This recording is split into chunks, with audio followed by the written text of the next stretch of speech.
we are ensuring they're housed, fed, water capabilities in real time from my office, because I care that much about the California Guard and the Marines and the men and women who are supporting our ICE agents on the ground. You should check It's with your true office. every day, and that's a disingenuous attack that misrepresents how much we care about our troops and what they're doing to defend ICE agents. I'm not going to take the fact that we don't care about the troops. Nobody cares more about the troops at the top than this secretary and the chairman and our department. How long will the deployment last? We stated very publicly that it's 60 days. Because we want to ensure that those rioters, looters, and thugs on the other side assaulting our police officers know that we're not going anywhere. We're here to maintain the peace on behalf of law enforcement officers in Los Angeles, which Gavin Newsom won't do. Good morning. The Subcommittee on Defense will come to order. Today, the subcommittee will convene for an open oversight hearing to receive testimony regarding the Department of Defense from the Honorable Pete Hegseth, Secretary of Defense, General Dan Kane, Chairman of the Joint Chiefs of Staff. Mr. Secretary, General Kane, congratulations to you both on your new roles and welcome to your first hearing before the subcommittee. We look forward to working with you closely to provide for our common defense. And a very special welcome to Mrs. Bryn McDonnell. Bryn, it's great to have you back here in this room. You sat beside me on this side of the dais, so it might be a new feeling sitting where you are now. So I'm sure it's a bittersweet that you're no longer serving as a dependent member of my staff, but I commend your service to the nation. And Mr. Secretary, you're lucky to have her. I have no doubt that she'll provide you with the same level of faithful advice that she provided for me. The work we do in this committee has never been more important. We are navigating an increasingly complex and uncertain global environment, with adversaries like China and Russia pursuing aggressive actions and challenges in regions like the Indo-Pacific, the Middle East, and beyond. Our military must be prepared to meet those challenges, and that preparation requires substantial investments in both personnel and equipment. But we also must be responsible stewards of the taxpayer dollars. Balancing national security priorities with fiscal responsibility is a delicate but necessary task. Mr. Secretary, I commend you for quickly hitting the ground running and focusing on your key priorities of reviving the warrior ethos, building our military, reestablishing deterrence, and ensuring the defense of our homeland. The American people expect their borders to be secure.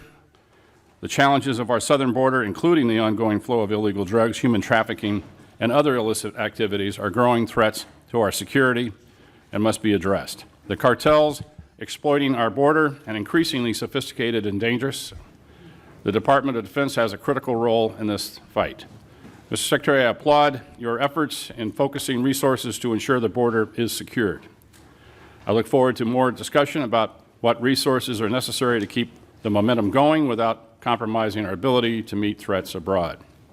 I also want to hear from you both about the readiness of our force. I have heard from senior military leaders and service members alike about the ongoing concerns related to the health of our force, including the need for modernization, the ability to respond quickly to emerging threats.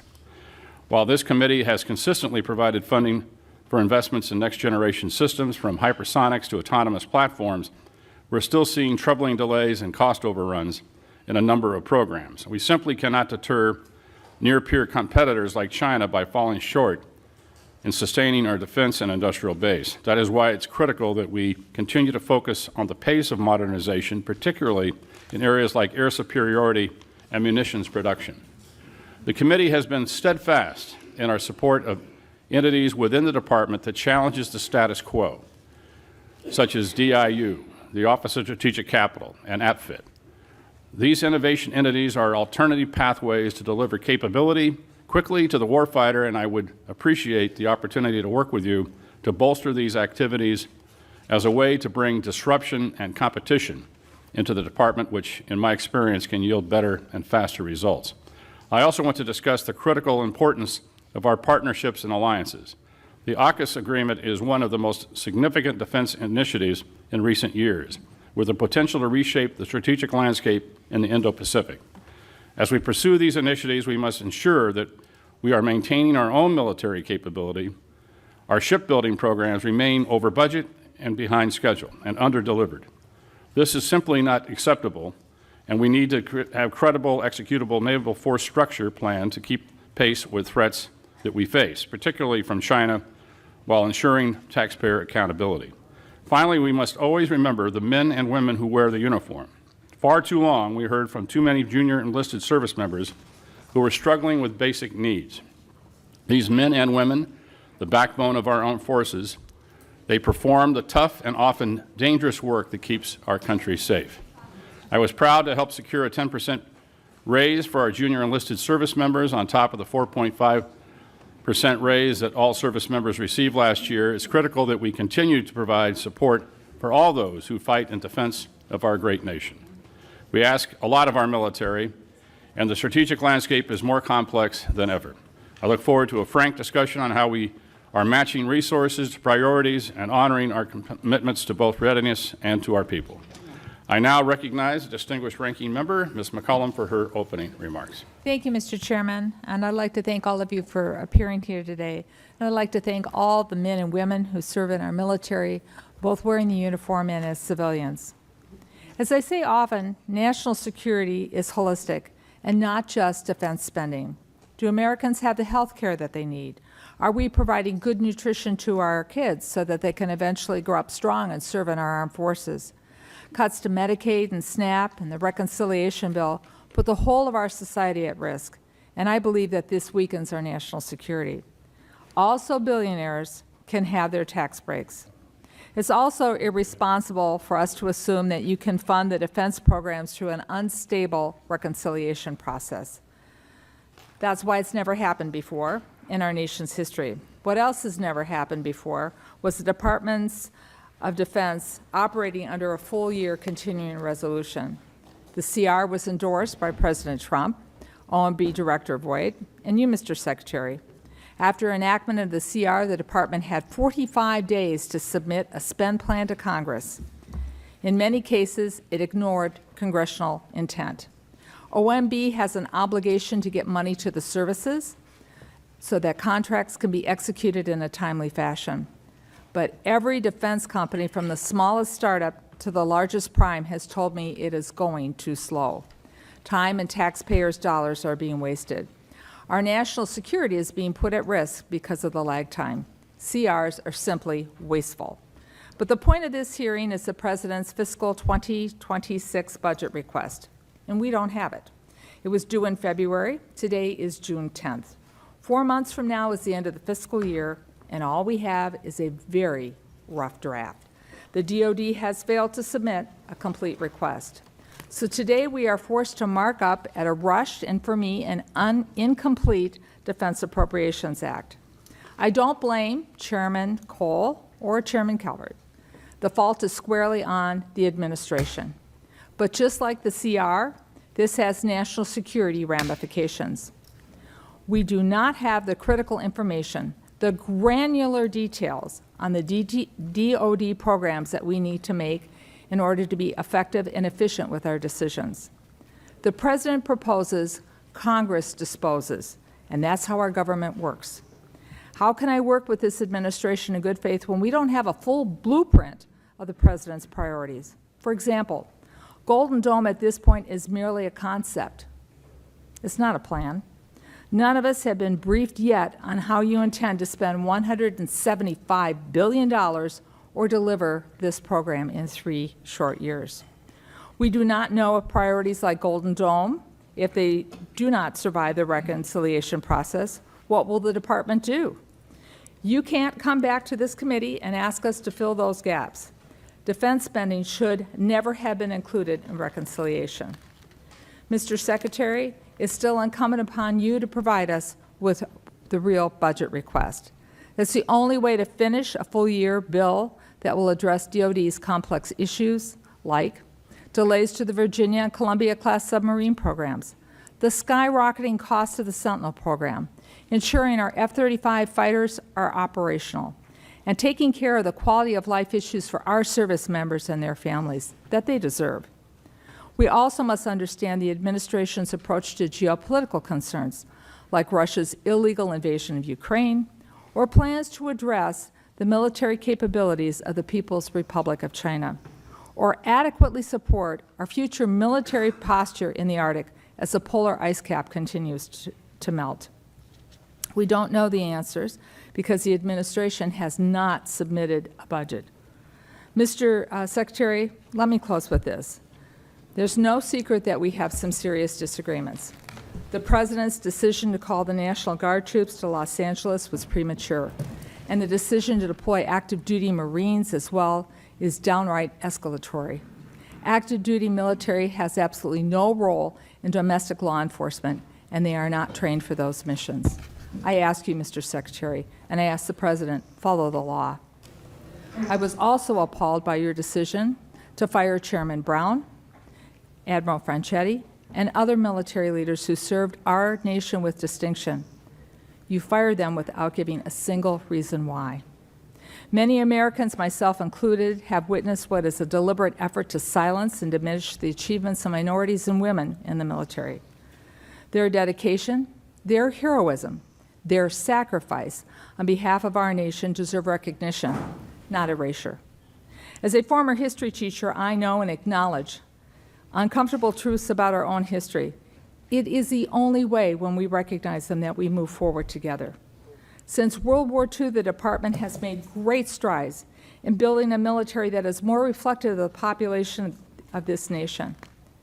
That should be celebrated. It should not be reversed.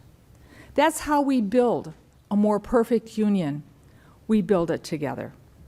But, Mr. Secretary, today I have a job to do. We must provide the resources necessary to make sure our men and women in uniform can accomplish their missions and come home safely. And on that, Mr. Secretary, I'm sure you and I both agree. To do that, we need a budget from you as soon as possible, a complete budget. I look forward to your testimony. Mr. Chairman, I thank you for the courtesy, and I yield back. Thank you. And before we hear from witness, I'd like to recognize the distinguished chairman of the full committee, my good friend, Chairman Tom Cole, for any statement. Thank you very much, Chairman Calvert, Ranking Member McCullum, and always good to be here with my good friend and negotiating partner, the Ranking Member of the full committee, Ms. Delora. Welcome, Secretary Hegseth and General Crane, and we thank you for your service to our great nation. As today marks your first appearance before this subcommittee, I want to reaffirm my commitment to work with you and work to ensure that we have a strong defense. We convene at a time of significant global uncertainty. The threats facing America are diverse and evolving and demand a strong, agile, and effectively funded Department of Defense. As Chairman of the House Appropriations Committee, my primary responsibility is to ensure that taxpayer dollars are allocated wisely and effectively to safeguard our security. First, I want to address the readiness of our armed forces.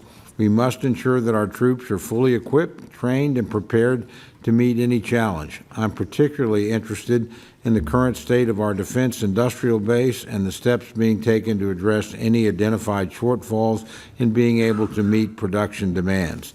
Next, I want to address the modernization of our military capabilities.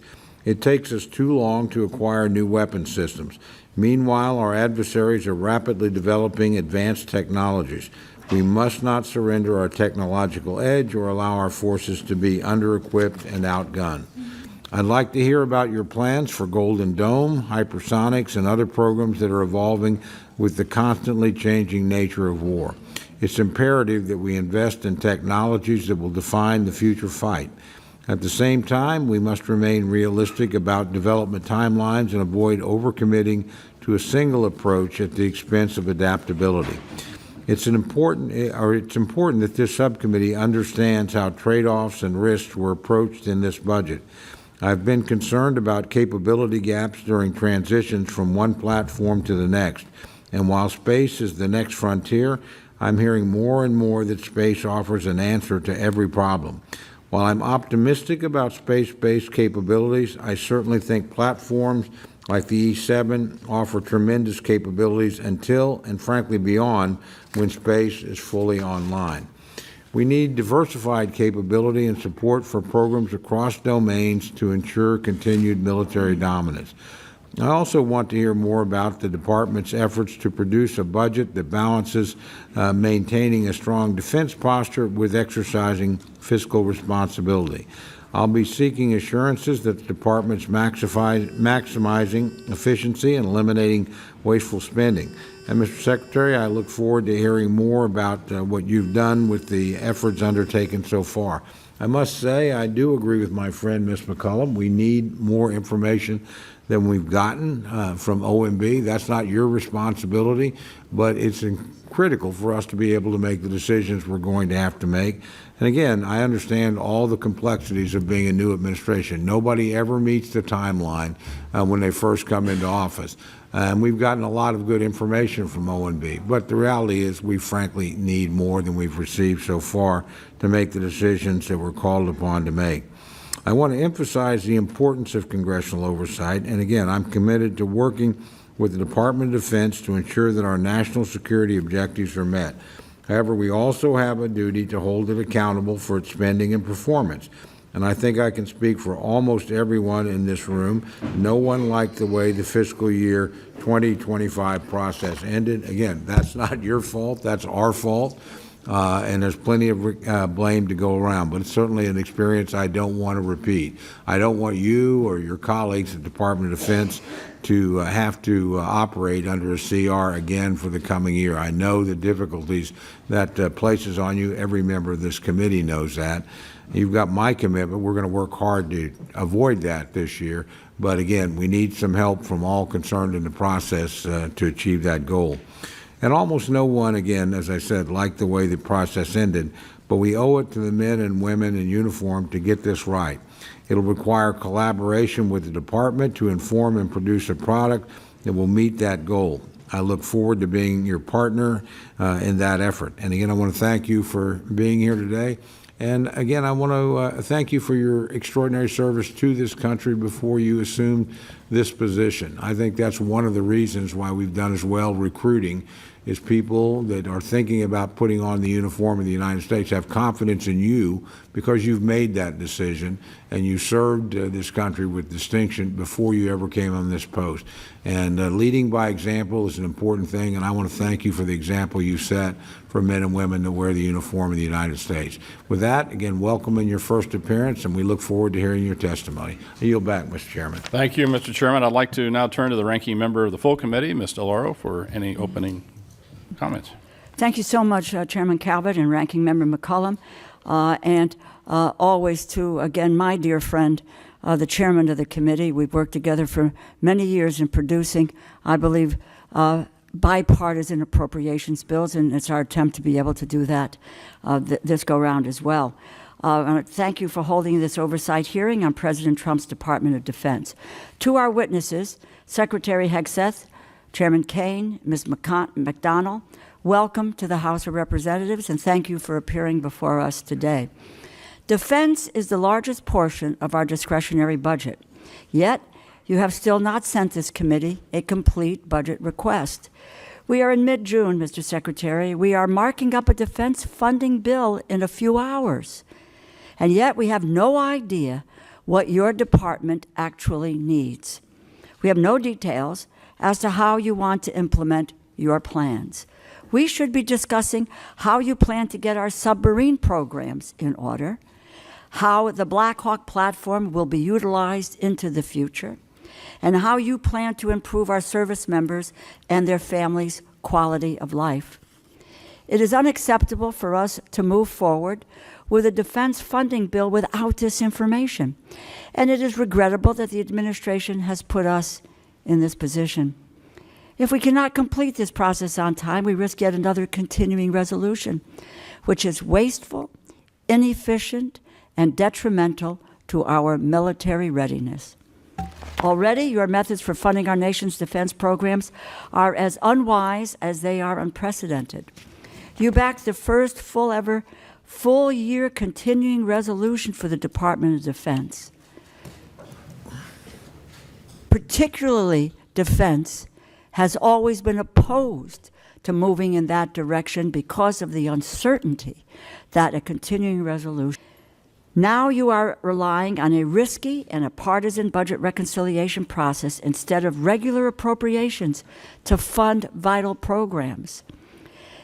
The appropriations process is wherein lies the power of the purse. according to the U.S. Constitution. However, this is still an essential opportunity for oversight, and the Department of Defense under your leadership is in desperate need of it. Your tenure as Secretary has been marked by endless chaos.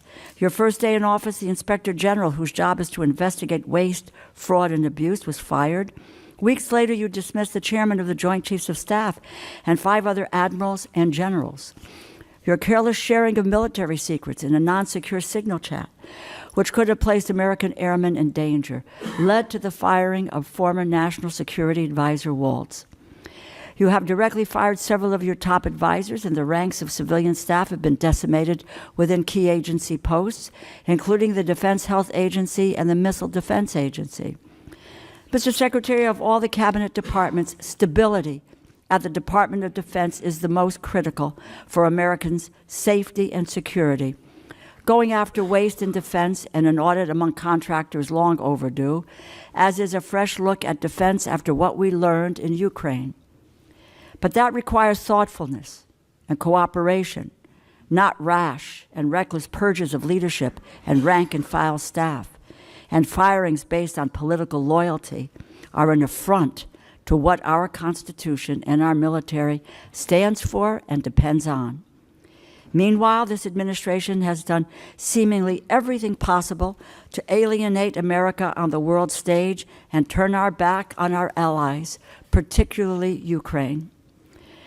Our belligerent trade wars and the dismantling of our humanitarian mission all have implications for our national security. Why would anyone trust us or partner with us when we are busy undermining our allies' economies and encouraging China to fill the vacuum we are leaving by abandoning our humanitarian mission?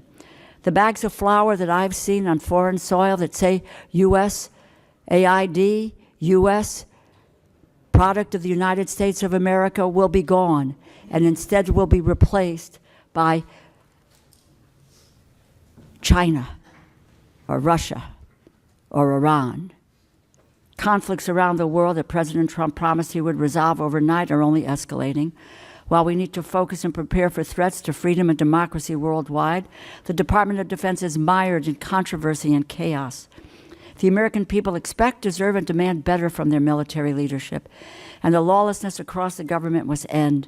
This administration has unlawfully dismantled agencies and stolen funding across the government to give billionaires a tax break. America's future soldiers are learning in our public schools. Our future sailors might rely on Medicaid to see a doctor.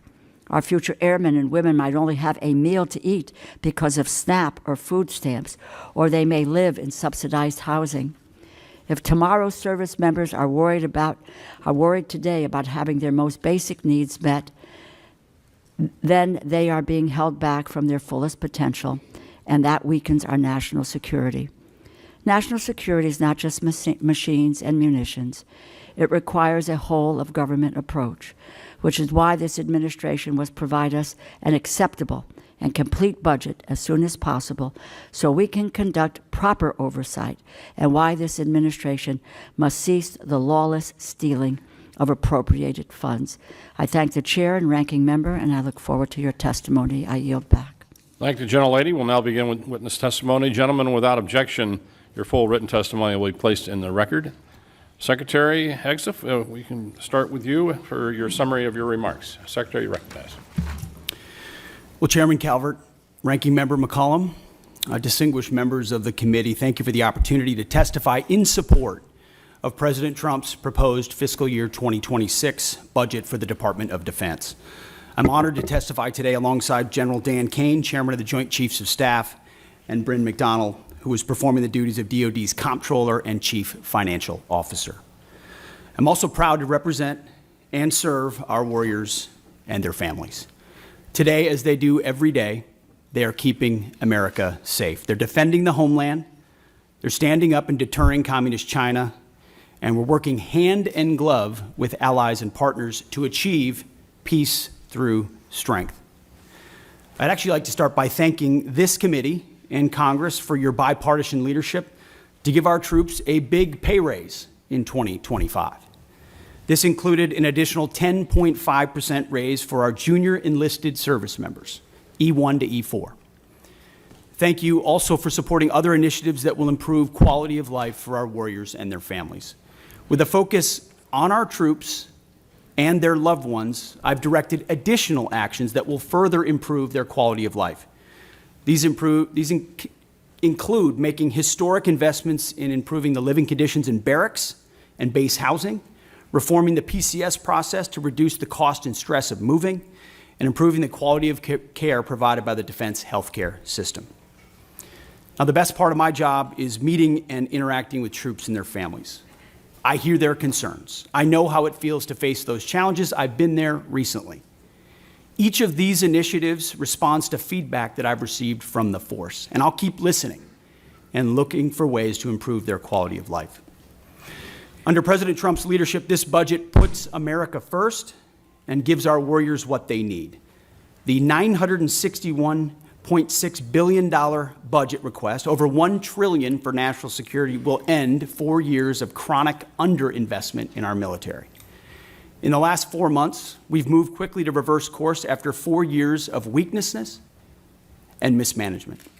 We've found nearly $30 billion in savings across the department, and we have reinvested those savings. We've killed wasteful programs, targeted bureaucratic excess, and redirected funding from Biden-era priorities to President Trump's priorities. We are re-optimizing the civilian workforce and repositioning resources to better support our warfighters. We're working with the Department of Homeland Security to increase border security. We've reduced China's malign influence in our hemisphere. We've defended freedom of navigation in the Red Sea. However, we still have a lot of work ahead of us to achieve peace through strength. To carry out the President's mission, we have 3 core priorities, as was mentioned: restore the warrior ethos, rebuild our military, and reestablish deterrence. First, we're restoring the warrior ethos. President Trump has charged me with focusing on warfighting, lethality, meritocracy, standards, and readiness. That's exactly what we're doing. We're focused on what's important: warfighting and warriors. We're sweeping away distractions and bloated bureaucracy. We've set standards that are high, equal, and unwavering. DEI is dead. We replaced it with a colorblind, gender-neutral, merit-based approach. Our force is responding, positively, incredibly, to these changes. And thanks to President Trump, recruiting and retention is higher than it's been in decades at historic numbers. This budget provides a historic level of funding for military readiness, putting our warfighters and their needs first. Second, we're rebuilding our military. 25 years ago, our military was unchallenged, yet we squandered that advantage as China carried out an unprecedented military buildup. President Trump is correcting those mistakes. We're reviving the defense industrial base, reforming our acquisitions process, rapidly fielding emerging technologies to put the best weapons in the hands of our warfighters. This includes investment of $25 billion in the Golden Dome for America, a down payment on President Trump's priority to defend our homeland.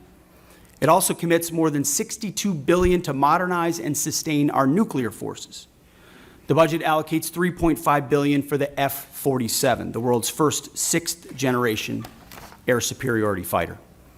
This budget will revitalize our shipbuilding industrial base with $6 billion in funding in FY26, $47 billion in shipbuilding total. The budget increases significantly funding for autonomous systems, long-range fires, drones, and hypersonics. We will put these capabilities in the hands of our warfighters. Third, we're reestablishing deterrence. When our opponent sees our well-equipped, tough-as-nails warriors, they will decide that today is not the day to test American resolve. Credible deterrence starts at home, and it starts with securing our borders. We will achieve 100% operational control of the southern border, with crossings already dropped 99.9%. It also starts in our neighborhood in the Western Hemisphere. As you know, as we've said, the Indo-Pacific is our priority theater, and China our pacing threat. That's why I've traveled twice to the Indo-Pacific region to meet with our allies and partners, and they have responded. As we shift in that direction, President Trump looks to those allies and partners to step up, to share in the burden of their own defense. He also sees them, as I do, as force multipliers alongside the United States, and we are making progress in that. As the President has rightly pointed out, it's only fair that our allies and partners do their part. We can't want their security more than they do.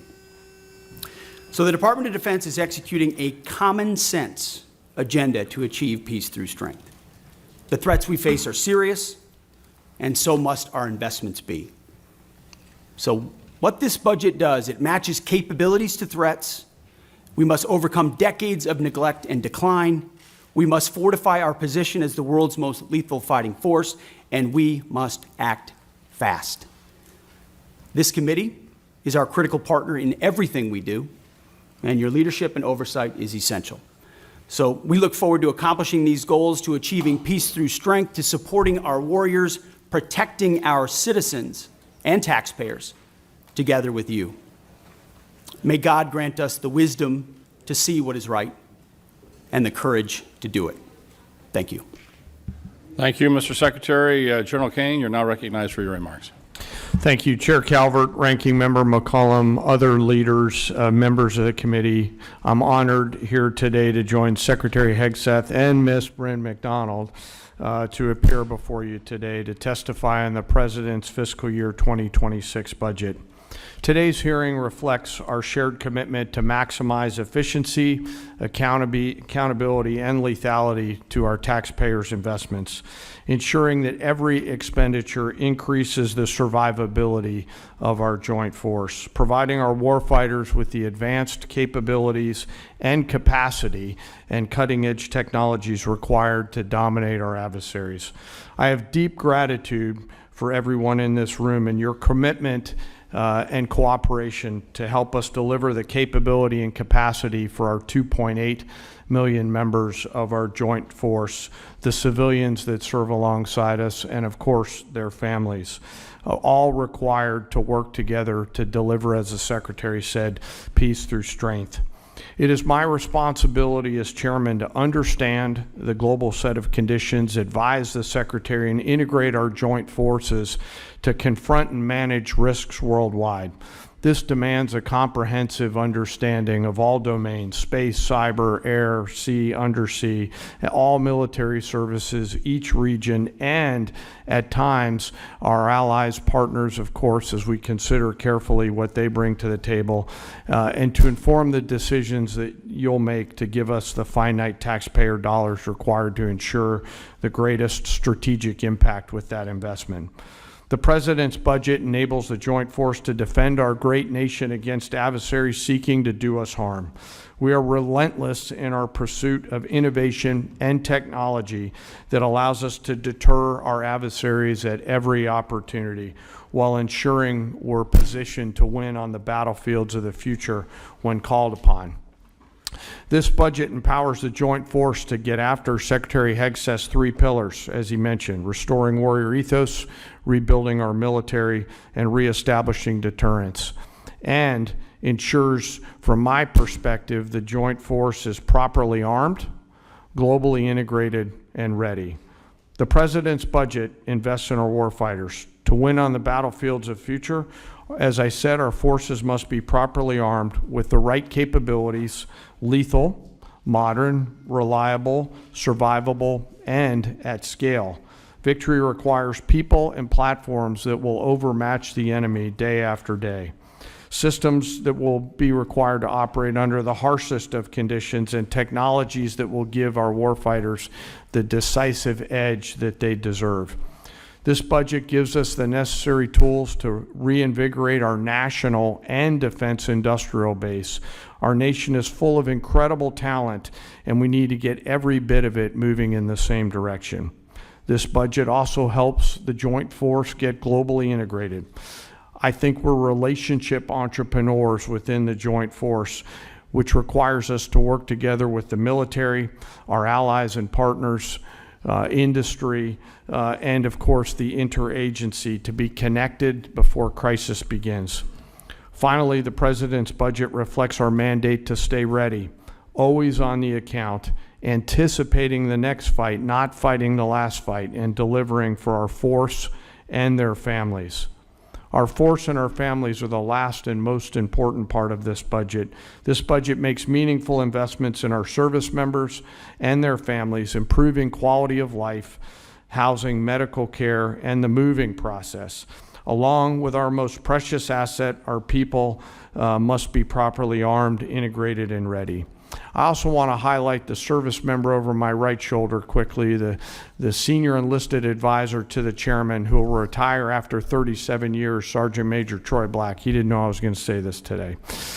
So in conclusion, it's an honor every day to serve alongside some of the most extraordinary warriors, civilian teammates, and families that our nation has ever known. I assure this committee that the Joint Force remains committed and capable and ready to defend our nation. With your continued support and prudent investment, we'll maintain that competitive edge at scale. I want to also remember today our deployed and their families who are out there on the front edge of our nation, making sure that we're safe here in this committee room today. And I would be remiss, as I always try to remember our fallen and their families who've made the ultimate sacrifice. I thank the Congress for your support and collaboration. I thank this committee for your efforts and leadership, and I look forward to your questions. Thank you. I want to make sure that each member has a chance to ask questions, so everybody will have 5 minutes for the remarks and answers. Remember, when the little light comes on and it's yellow, you got 1 minute left. So I'll begin by recognizing myself for 5 minutes. Mr. Secretary, the department recently issued a memo reducing the civilian personnel at the Office of Director of Operational Test and Evaluation by about 74% and reduced the budget by 80%. Now, everyone on this subcommittee can attest that I've been beating the drum for reductions in DoD personnel, civilian personnel, since I became a member of the committee, and that's a long time. In fact, I have a bill that would require the department to reduce civilian staff by 15% based on merit. However, I think we need to be intentional and clear-eyed about the functions that we reduce. As you know, DOT&E was established by Congress in '83 to centralize and strengthen operational testing, ensure that weapon systems are rigorously evaluated for combat effectiveness, suitability, and to address deficiencies in oversight and standardization within the Department of Defense. And there's a lot of examples of DT&E catching flaws that would have catastrophic consequences for our military, including loss of life. One example is the M2, M3 Bradley, which was designed to transport troops, provides fire support. The Army approved a system touting the armor, firepower, and mobility. However, when the independent testing was done, it was found out the aluminum armor was not a good idea and was susceptible to failure. And early versions caught fire and burned. And so obviously we made changes and rectified that, and the Bradley's been a valuable part of our military ever since. But we share the same goals to create a more efficient, leaner DoD, but with things like Golden Dome coming along, we want to make sure that the technologies we pick are going to work and that we fund them accordingly. So I understand the reduction is seeking to remove duplicative functions. We're not interested in delays, and I know that that's really high on your list. However, a layer of independent testing is, I think, important. In light of that, with the reduction, how will you ensure that the military services tasked with testing and evaluating their own programs will not revert to past behavior which showed they would approve systems in order to meet operational needs or budget timelines? So with that, Mr. Secretary, see if we can have an answer to that. Well, Mr. Chairman, I appreciate the question. How we evaluated DOT&E was a reflection of the overall approach we take in the department, which is how efficiently do we operate? Where are the bottlenecks? We talk about the things you talk about every single day. How do we get how do we get systems, platforms, future capabilities in the hands of warfighters as quickly as possible? And so a review led by myself, the Deputy Secretary of Defense, our friends at DOGE who've worked with us have helped us look and identify places where we might find efficiencies. Now, I work, and my hands are directly in the middle of that, to ensure that as we seek those efficiencies and reduce those redundancies, we're not doing so in a way that undermines our capabilities or safety for warfighters in the future. DOT&E, after we got rid of a lot of the really low-hanging fruit of tens of billions of contracts and things that we've reduced that were duplicative, that were completely wasteful, that were creating PowerPoint presentations that no one was looking at, you start to look at things like DOT&E, testing and evaluation, which in a headline sounds quite significant, and it can be in many ways. But when you ask the services, you ask the joint staff, you talk to the comptroller and CAPE, and you go across the other undersecretaries, there's a universal recognition that DOT&E's mission has bloated and expanded well beyond the scope of what it was supposed to be.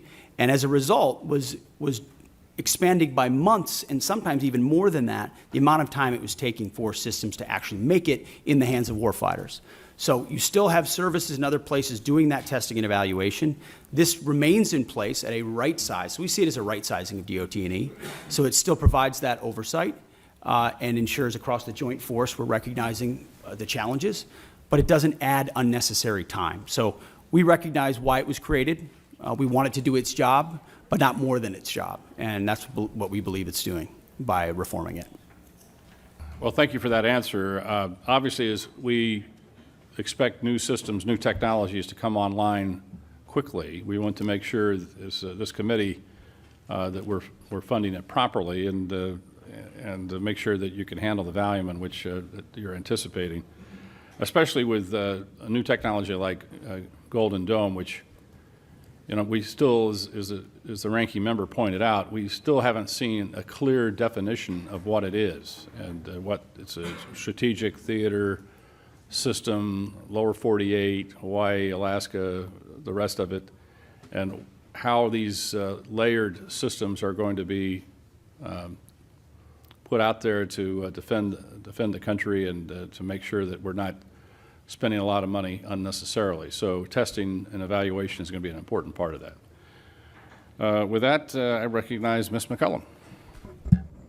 Thank you, Mr. Chair. Mr. Secretary, I plan to ask you some budget questions about the following: the cost of the Qatar plane, where the money from the Army's parade is coming from, or the National Guard deployments to the border, where that funding is coming from. I honor and celebrate the United States Army, but I'd like to know how much this parade is going to cost. I have sent the department letters on several occasions on this, and I'm still waiting for a response. But then something else happened this weekend, and it needs to be addressed, and that is the President's premature and escalatory decision to deploy not only the National Guard troops to Los Angeles, but active duty Marines as well. Mr. Secretary, we're both from Minnesota. I was in the Twin Cities during the riots that followed the murder of George Floyd. Tens of thousands of protesters took to the streets for days. Governor Walz made the decision to call up the Minnesota National Guard. At no point did we need the citizens of Minnesota request that the Marines be deployed. Our state and local law enforcement, along with our National Guard, who have worked on crowd control, they were more than enough. They were more than capable of handling this situation. History has proven that law enforcement and the National Guard are more than capable of handling situations more volatile than what happened this weekend. We all see the continuous loops on TV, but this looks nothing like the George Floyd protests or the Rodney King riots in Los Angeles in 1992. Mr. Secretary, this is a deeply unfair position to put our Marines in. Their service should be honored. It should not be exploited. The President has issued an executive order and talked about deploying troops across the country. Los Angeles County has 17,000 law enforcement personnel, and the state of California has 24,000 National Guard troops. So that's why the Los Angeles Chief Police to say, and I quote, "The possible arrival of federal military forces in Los Angeles is absent a clear coordination, presents a significant logistical operational challenge for those of us who are charged with safeguarding the city," the end of his quote. As I mentioned before, in Minnesota, we train for those things together. So there's no need for the Marines to be deployed. So here are my budget questions, though. What is the current cost for what is taking place in California, and how is it going to affect this budget or the budget we're currently serving under? How much are these deployments going to cost for both the Marines and the National Guard? And what training or duties are not taking place because of these deployments? Where in your limited budget, sir, Are you going to find, in the remainder of this fiscal year, are you going to pull the money to cover these deployments? What holes are being created? Well, Congresswoman, thank you for the question.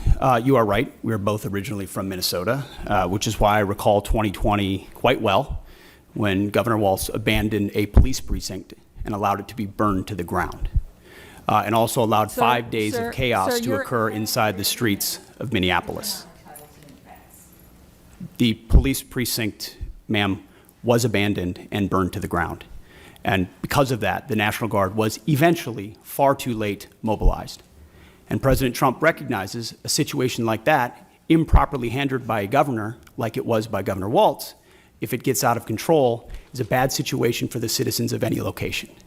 So in Los Angeles, we believe that ICE, which is a federal law enforcement agency, has the right to safely conduct operations in any state and any jurisdiction in the country, especially after 21 million illegals have crossed our border under the previous administration.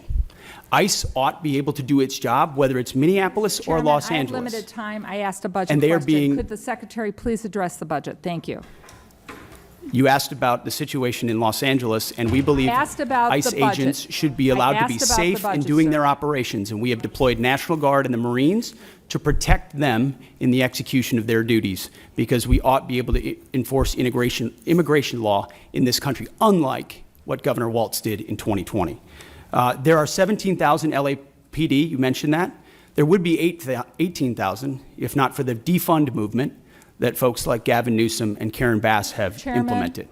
If The police if- chief if, said Mr. she was Chairman, if overwhelmed, the Secretary's not so we going helped. to ask the budgetary questions, I will yield back my time if the Secretary refuses to answer the budgetary questions I put before him. They're important. What training missions aren't happening? Where are you pulling the money from? And how are you planning this in the moving forward? These are budget questions that affect this committee and the decisions we're going to be making in a couple of hours. If you're not going to answer them, please let the chairman know, and I will take back my time and I will yield it back to the chairman. Mr. Secretary, I want to just let us know what accounts you're pulling the money to fund. Thankfully, unlike the previous administration, we've got a 13% increase in our defense budget, and we will have the capability to cover down on contingencies, Mr. which is something the Chairman, National Guard and the Marine at plan that for. time. So we have the funding to cover down on contingencies, especially ones as important as maintaining law and order in a major American city. As far as training, all of the units on the ground have been fully trained in their capabilities of what they're executing on the Chairman, ground. as for budgetary, if he needs to get back to the committee with the numbers, I'd appreciate it, both current and present. Happy to submit them for the record. Gentlemen will receive an answer to the question for the record. Gentleman from Oklahoma, Mr. Cole. Thank you very much, Mr. Chairman. Mr. Secretary, again, welcome. As I mentioned in my opening comments, I'm very concerned about retiring legacy systems. They need to be retired, no problem there, but doing it too fast and not having replacements coming online. I've got a particular concern where E3s, as my colleagues know, AWACS, there's 31 of them in the fleet, or there were. 15 have been retired since 23. They fly out of Tinker Air Force Base for the most part, which is in my district, hence my parochial, but I think legitimate interest here. Very interested in seeing, and this committee's done some important work in positioning us to acquire and field E7s. It's not a new technology. Our friends in Australia use it. Our friends in the United Kingdom use it. It's much superior to what we have. And so, again, this is one of the areas where we're concerned, where we don't have the budget information from OMB we'd like. So I'm curious about what your thoughts are on the platform and replacing them. Do you have any idea about the speed and costs that you're planning to move in that particular area going forward? Well, I appreciate the question, Mr. Chairman. And priorities and decisions are what we're in the business of on the budget side, on the capability side. And I think President Trump has charged us with making the big, difficult decisions after a lot of deferred maintenance and deferred decisions, to ignore parochial priorities in large part and focus on what the department needs and where it needs it and when it needs it. And that means some tough calls. And there are platforms we've supported as a result, and there's some platforms and systems that we won't support going forward because the services have requested it Or we've identified those are systems and platforms that don't orient toward a future threat. I mean, we've learned a lot from what's happened in Ukraine. We've learned a lot from what China is attempting to do and the systems they're building.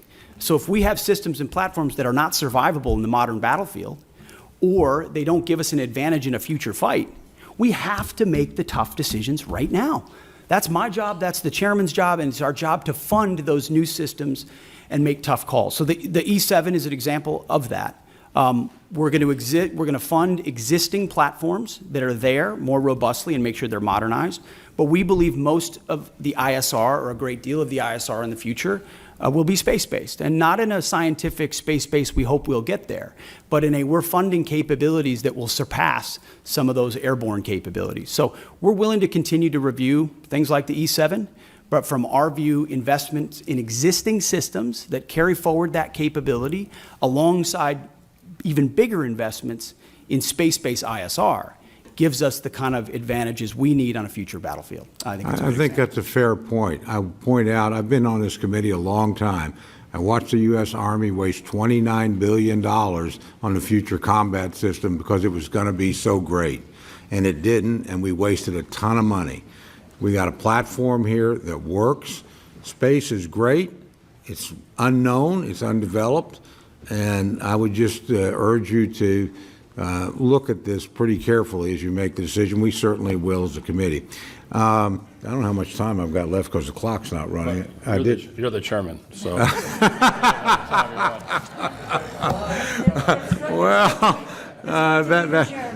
Well, I will try and be respectful to the committee and certainly respectful to our witnesses.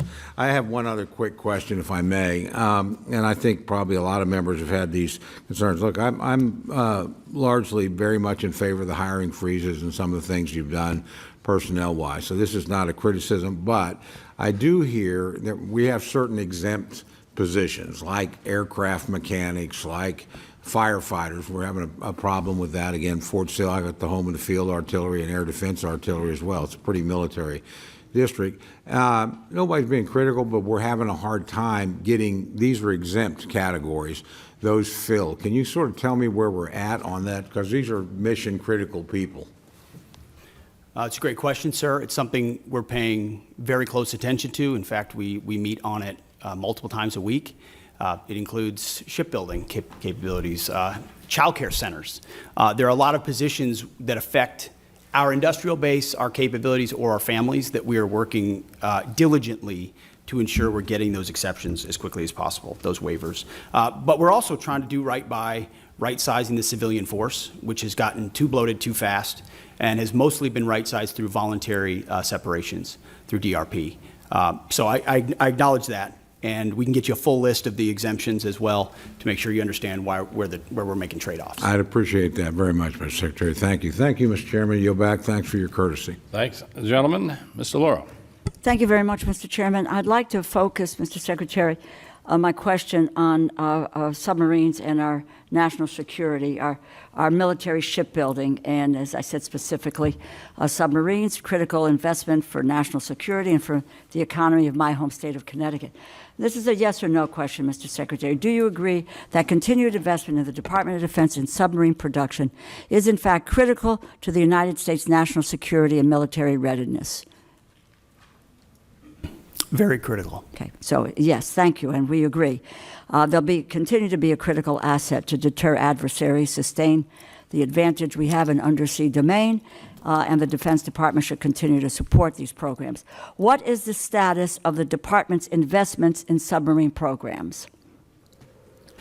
14% increase in FY26 on the Columbia, and a substantial increase in the Virginia as well. So we're ensuring a submarine industrial base that has been left behind, that has been neglected, is fully invested we to have make sure funded we're the speeding submarine up on base funding here. the submarines.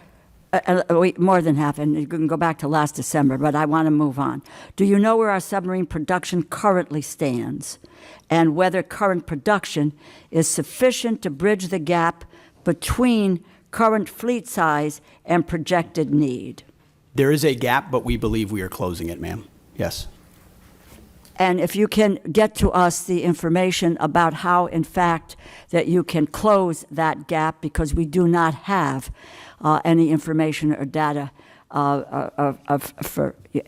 that can substantiate what you're saying. Your department's initial budget proposal includes incremental funding for the Columbia-class submarine.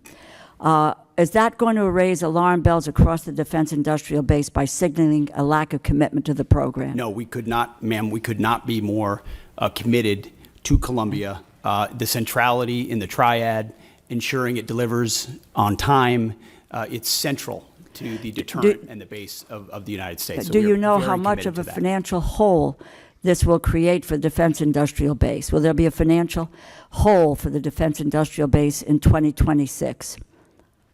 Certainly not based on our projections. There is not a hole. We're investing in Columbia robustly. Okay, without numbers, it's my understanding the department is planning to move $3.1 billion for the Columbia class from 2026 and spread it over 2027 and 2028. This creates a serious problem for industry in the short term and hampers shipbuilders' ability to reach an adequate production rate. Have you been in contact with Electric Boat or with Huntington Ingalls about your plans? Almost every day, our Deputy Secretary of Defense, alongside our Secretary of the Navy, are actively engaged with all of our shipbuilders and shipyards to make sure their needs not only are being met, but their shortfalls are being addressed so that we can close that gap in real time, which has existed. So for that quite you some can really lay out for us the information and which we would like to get, what this committee needs to take a look at, because I know you believe that submarines are important, as I do, but getting the specific information about where we stand, what the production rate is, what gaps there may be. We're willing to listen to all of that because, in fact, in contrast to what your earlier statement was, we have, in fact, supported mightily the submarine industrial base from this committee. That has not been neglected. Do you have a plan for making the investments necessary to ramp up submarine production to the necessary elections? I would just tell you, as part of the December continuing resolution, Congress included $5.7 billion for the department to put on contract for 2 additional Block 4 and 1 Block 5 Virginia-class submarines. The Navy advised members that these funds were required to be placed on contract by February of 2025, yet the department did not put funding for the 2 additional Block 4 boats on contract until April 30th. So do we have a plan, do you have a plan for making the necessary investments to ramp up submarine production to the necessary levels?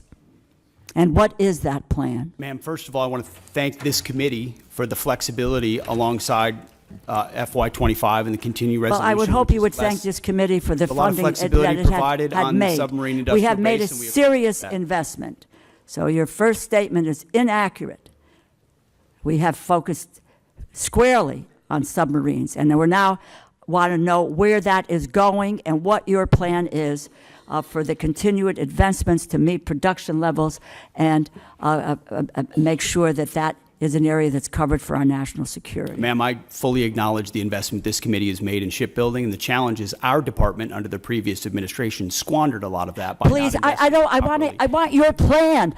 Our- I've had difficulties with the prior administration, and I don't mind calling them out. What is your plan for the future? Can we get that in writing and on paper so that we know where you're going? Because we don't have anything today. We have zip, nada, and knowing where you're going. You could talk percentages, you can talk about whatever you want, but unless this committee sees dollars and cents and where you're going and what your plan is, then we may reconsider what you need to do to go forward. Give us the details. Congresswoman, we have the details, and we will provide Well, then them let's for you. have them before we, and my hope is that we could get to it before we go to a markup within a few hours here today. I yield back my time, Mr. Chair. Gentlelady yields back her time. The Dean of the House, Chairman Rogers. Thank you, Mr. Chairman. Welcome, gentlemen and lady. Let me ask you about the stunning success of the Ukrainian drones of last week. Are we seeing the ushering in of a new era of warfare? The use of drones from afar. After all, these drones were smuggled into Russia, hidden for a great span of time, and then activated from 2,500 miles away. Are we prepared, both defensively and offensively? Ms. Secretary? I'll answer that and then maybe hand it to the chairman. I would say, sir, it was a daring and very effective operation that we were not aware of in advance and reflects significant advancements in drone warfare, which we are tracking in real time inside Ukraine and taking that feedback to help us better understand how we can better produce more lethal, attritable drones, but also advance our counter-UAS systems so that we're not vulnerable to a threat and an attack like that. The chairman and I got together right after seeing that and saying, what more can we do to ensure we're prepared and our country's defensible against something like that? But I'll hand to the chairman.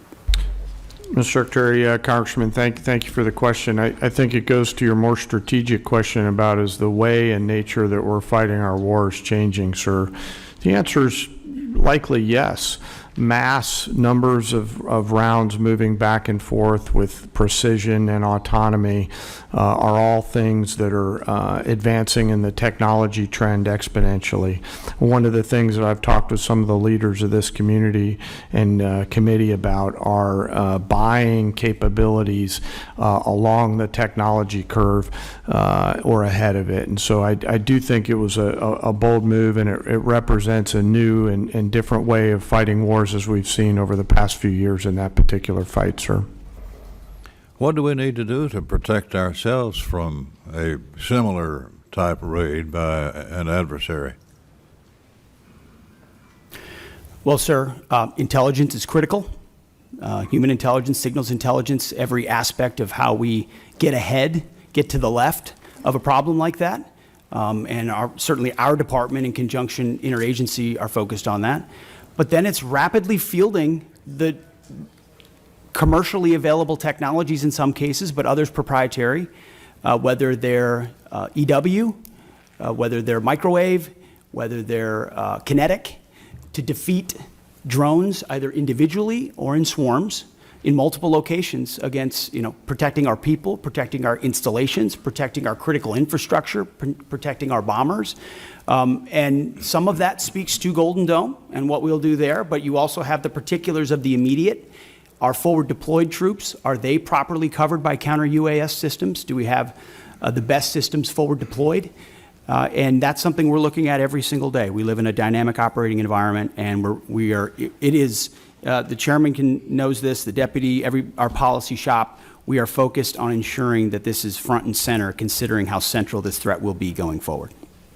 Well, these are low-cost, high-tech weapons, if you will, and has been dominated by China. 90% of drones are produced by China, I'm told. What does that tell us about what we need to do here at home? Well, sir, it's not just, first of all, making sure we're less reliant on Chinese technology in any part of the supply chain, which is something we can speak to because that's been an aggressive part of our effort at DOD. But also recognizing it's not just China. Of course, Iran invests substantially in drone capabilities. And then learning a lot from partners on our side, like the Ukrainians who have developed systems and fielding that quickly. So commercially available, attritable, that we can produce at home is important to us. Congratulations to all three of you, and we wish you well. Yield back. Thank you, sir.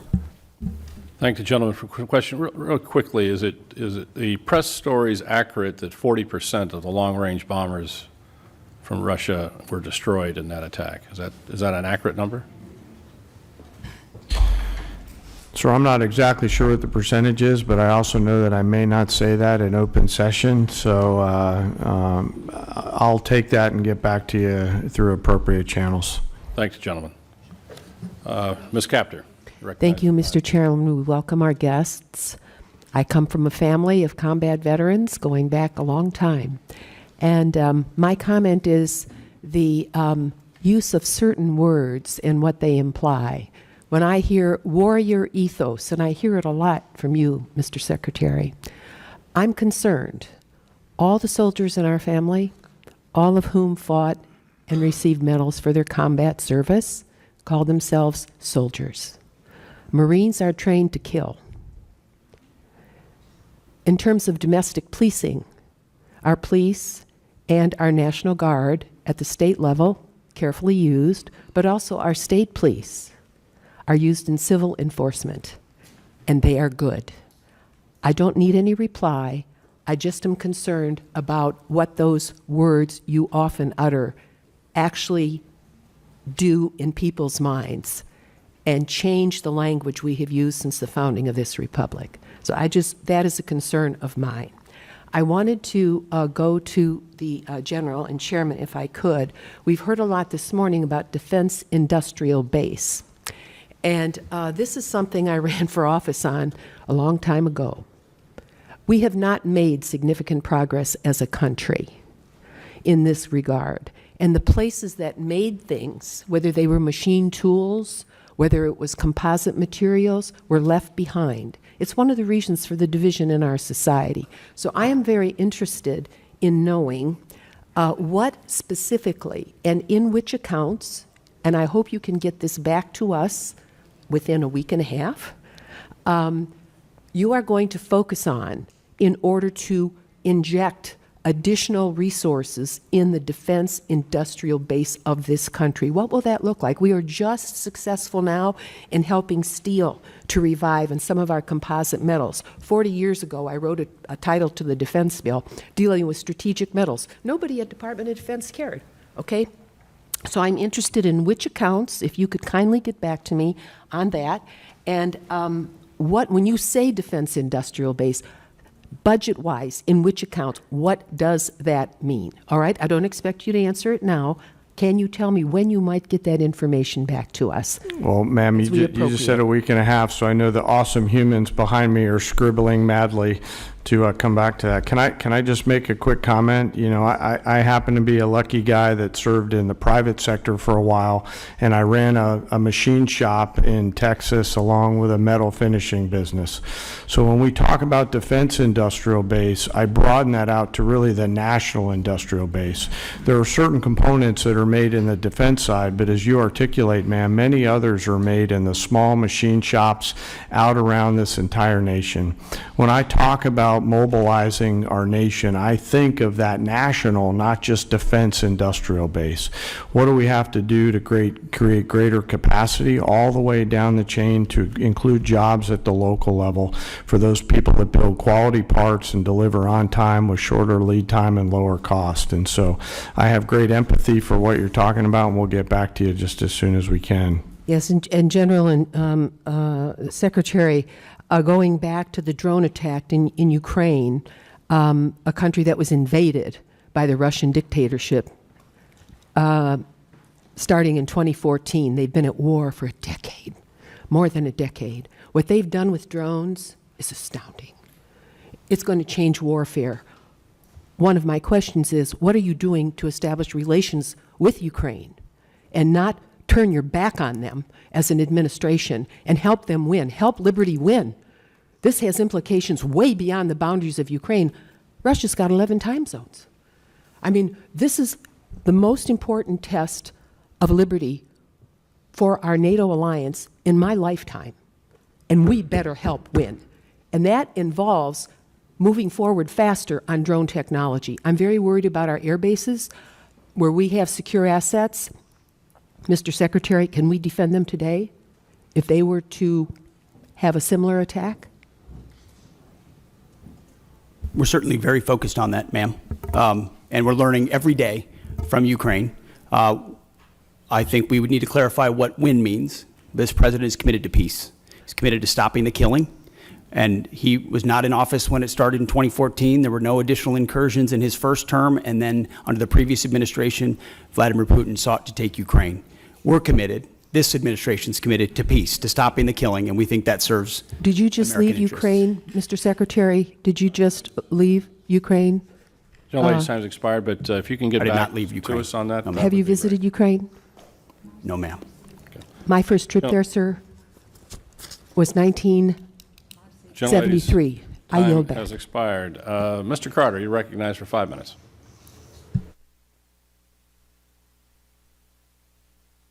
For your service to our country. We're very proud of you.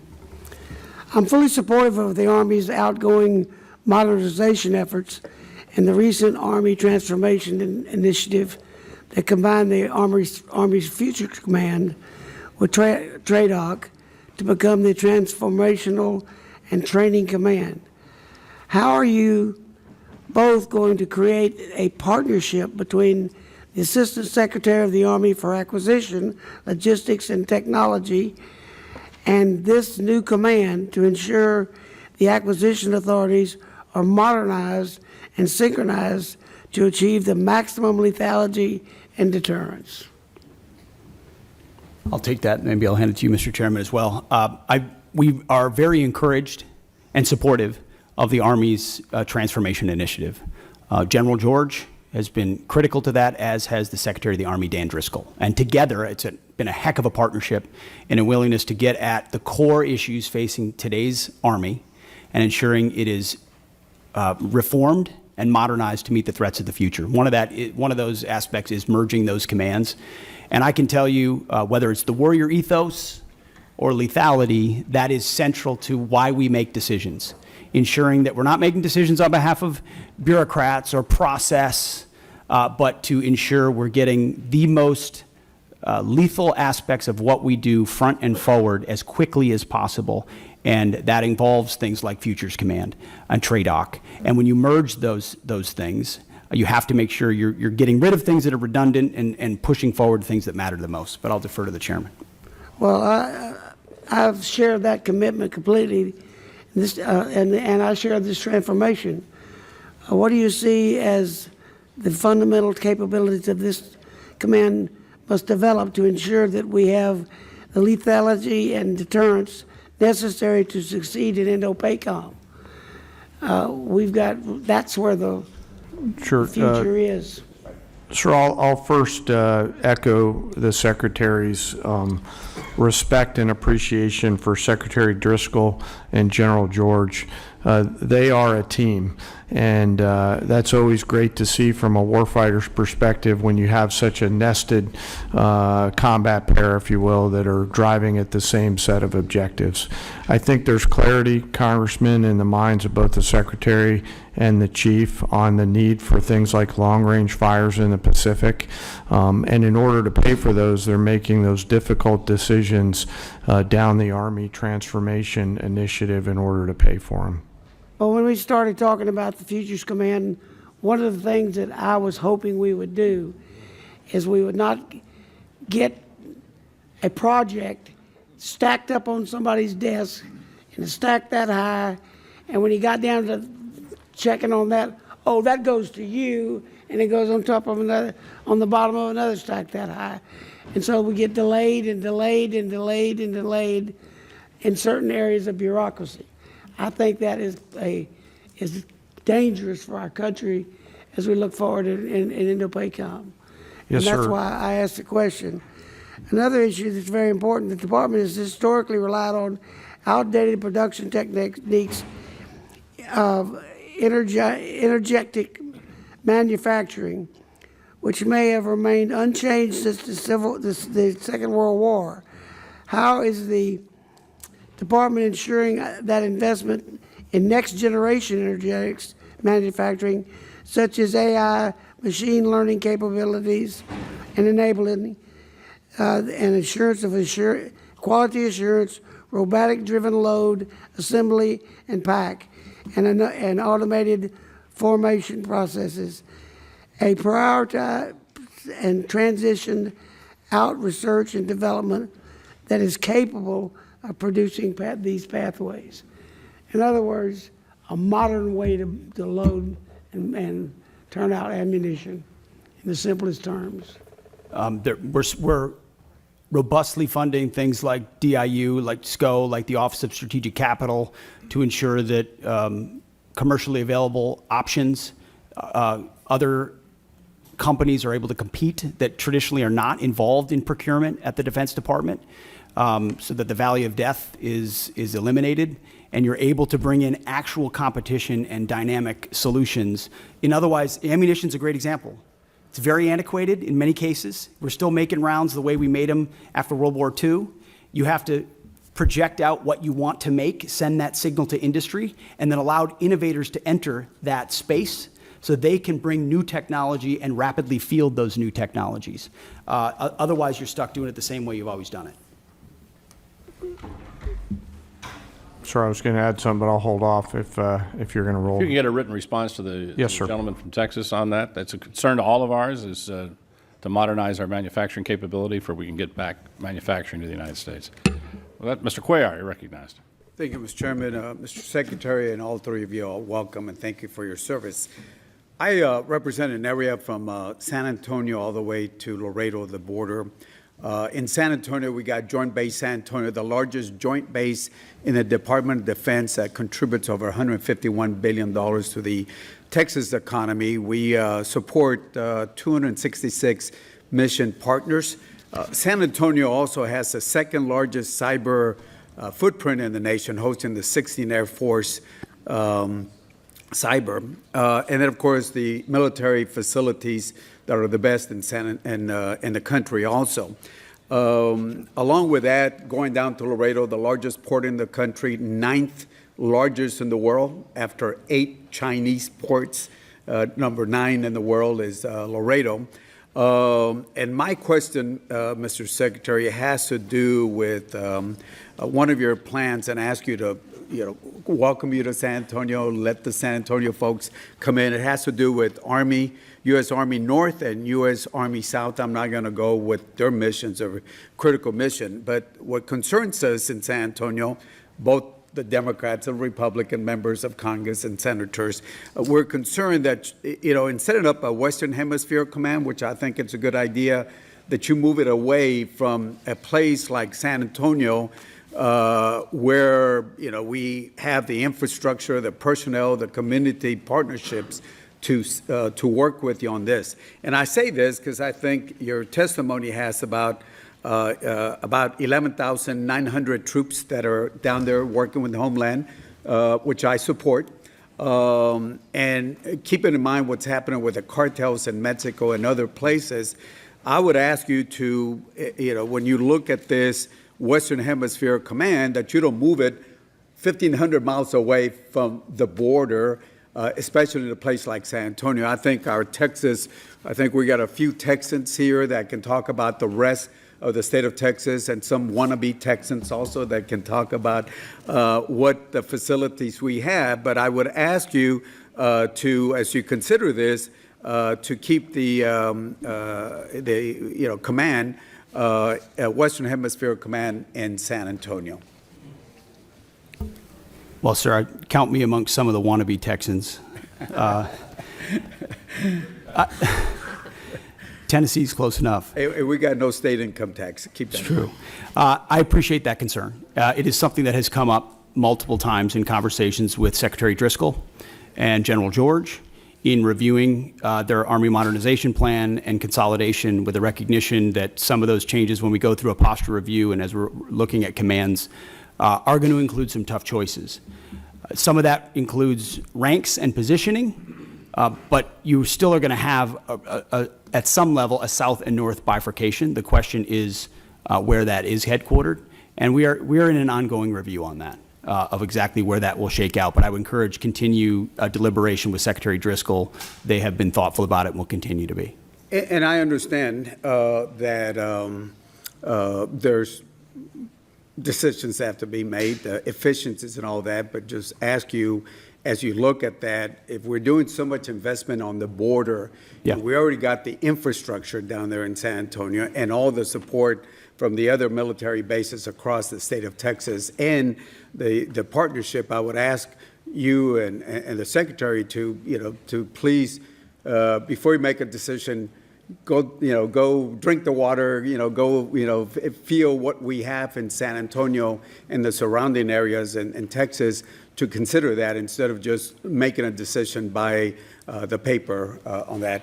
And certainly ask you to consider also the second largest footprint that we have at cyber there in San Antonio, and working with a top cyber university, UTSA there. And of course, the military facilities that we have, which are in the best. And certainly during the Afghanistan and Iraq war, that area was looked. So I just ask that before any decisions were made, consider making a trip to San Antonio and have your folks understand. I know some of y'all have been in Texas before, and would ask you to look at that. So with that, Mr. Secretary, and all of y'all, thank you for your service. Well, noted, sir, and thank you for your contributions to securing the border, which has been a huge priority for President Trump. We're going to get 100% operational control, and it's because of support and folks like you. Thank you. Thank you for your service. Thank you. Thank you, gentlemen. Chairman Womack. Thank you, Mr. Chairman, and my thanks to the to our witnesses here today. Secretary Hegseth, General Kane, thank you from the bottom of my heart and on behalf of this committee for your service to our nation. Obviously, we face a number of challenges and pacing threats across the globe in all domains, and we have to ensure that the joint force is ready to fight and win our nation's wars. So let me begin with General Kane. What risks do the recent force structure changes or proposals in the Army and Marine Corps present to the joint force, given your global force integration responsibility? Can you speak to that for a minute? Yes, sir. And I'll be mindful of the environment that we're in and speak broadly, and thank you for the question. We are having to make some difficult choices to pivot some of the combat capability that we have now to the combat capability that we need in the future. Both services, alongside the Department of the Navy and the Department of the Army, are making those changes in order to provide us with the combat capability and capacity that we need at scale to create the dilemmas that we have to deliver for the joint force and our adversaries. So at this point, we're doing the right pivots, Congressman, to make sure that we have the right depth that we need.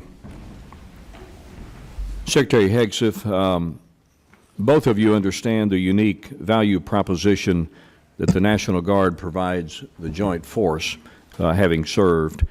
And gosh, for a long time, it was just me and Hal Rogers up here as the Guard guys. So it's good to have some company. As we're looking to be efficient with federal dollars, I always kind of believe that the Guard and the reserve component structure in general brought what I called value to the force. That I realize it's probably not at the same level of proficiency that the active duty counterparts might have, but they bring value to the force. And when we need to surge responsibly and quickly, then the Guard and Reserve are certainly at the ready to do that. My question is pretty simple. Can you both commit to ensuring that the National Guard component is resourced and equipped properly to meet not only today's operational demands, but those in the future? And I ask this question having had experience back in the day when the National Guard was more or less a reserve force, and it was only after 9/11 that we began to use the National Guard in a truly operational form. And I thought it did a lot of great things for the Guard. I thought it brought value to the force, and I worry sometimes that we may, pivot back to the time when the National Guard is relegated to more of a reserve structure rather than able to surge with our forces in a moment's need and be able to deliver combat capability and combat service support capability when needed. Can you speak to that, Secretary? Sir, I think it's an excellent point. It does, the National Guard and Reserves bring great value, not to mention the civilian skills, the additive civilian skills that they bring. Completely recognize the shift that happened after 9/11. I was a part of that, as were many people in the Guard. of our generation. I think we're entering an even another phase, especially under President Trump with his focus on the homeland, where the National Guard and Reserves become a critical component of how we secure that homeland and apply those civilian sets across the spectrum. So when you're looking at, say, the Army, for example, what we need in the active Army vis-a-vis the National Guard will not be a reflection of what we need or don't need. It will be a right sizing of where that particular application would be best used. And the National Guard is a huge component of how we see the future, sir. General Kane. Sir, the policy makers tell us what size our force should be. What I will commit to you, and by the way, thank you both for your service in the Guard. As a fellow Guardsman, you're legendary in those hallways. What I will commit to you is that I'll make sure that the voice of the Guard is heard at the policy level, pursuant to my job as a chairman. I yield, Mr. Chairman. I thank the gentleman. Mr. Case. Thank you, Chair. Mr. Secretary, at the Shangri-La Dialogue, in your speech of May 31st, you stated, and I quote, "Here in the Indo-Pacific, our futures are bound together. The prosperity and security of the Indo-Pacific are linked to those of your people." You went on to talk about the benefits from the, quote, "peace and stability that comes with a lasting and strong American presence here in the Indo-Pacific," end quote. Do you believe that the only way to achieve our contributions to peace and security and stability in the Indo-Pacific is through military strength alone? Sir, certainly not through military strength alone, although military strength is the business that we're in. So we're building partnerships across mill to mill, whether it's the Philippines, Japan, Australia, more actively than any other part of the world, because the application of American strength is not America alone. It's by, with, and through partners who share mutual objectives. And so we are very invested in military-to-military relationships. So you, as the Secretary of Defense, believe that we need to take a broader approach in the projection of national power, national influence than simply our military. Is that correct? Well, sir, that's not my job. My job is the military application. So yes, others will determine the broader spectrum of that, but it's always useful to have other applications of power as well. But how others actually do that does impact your job in running our military, right? I mean, your military operations, your military presence, your mill-to-mill relationships that I agree are important are all going to be impacted by our non-military projection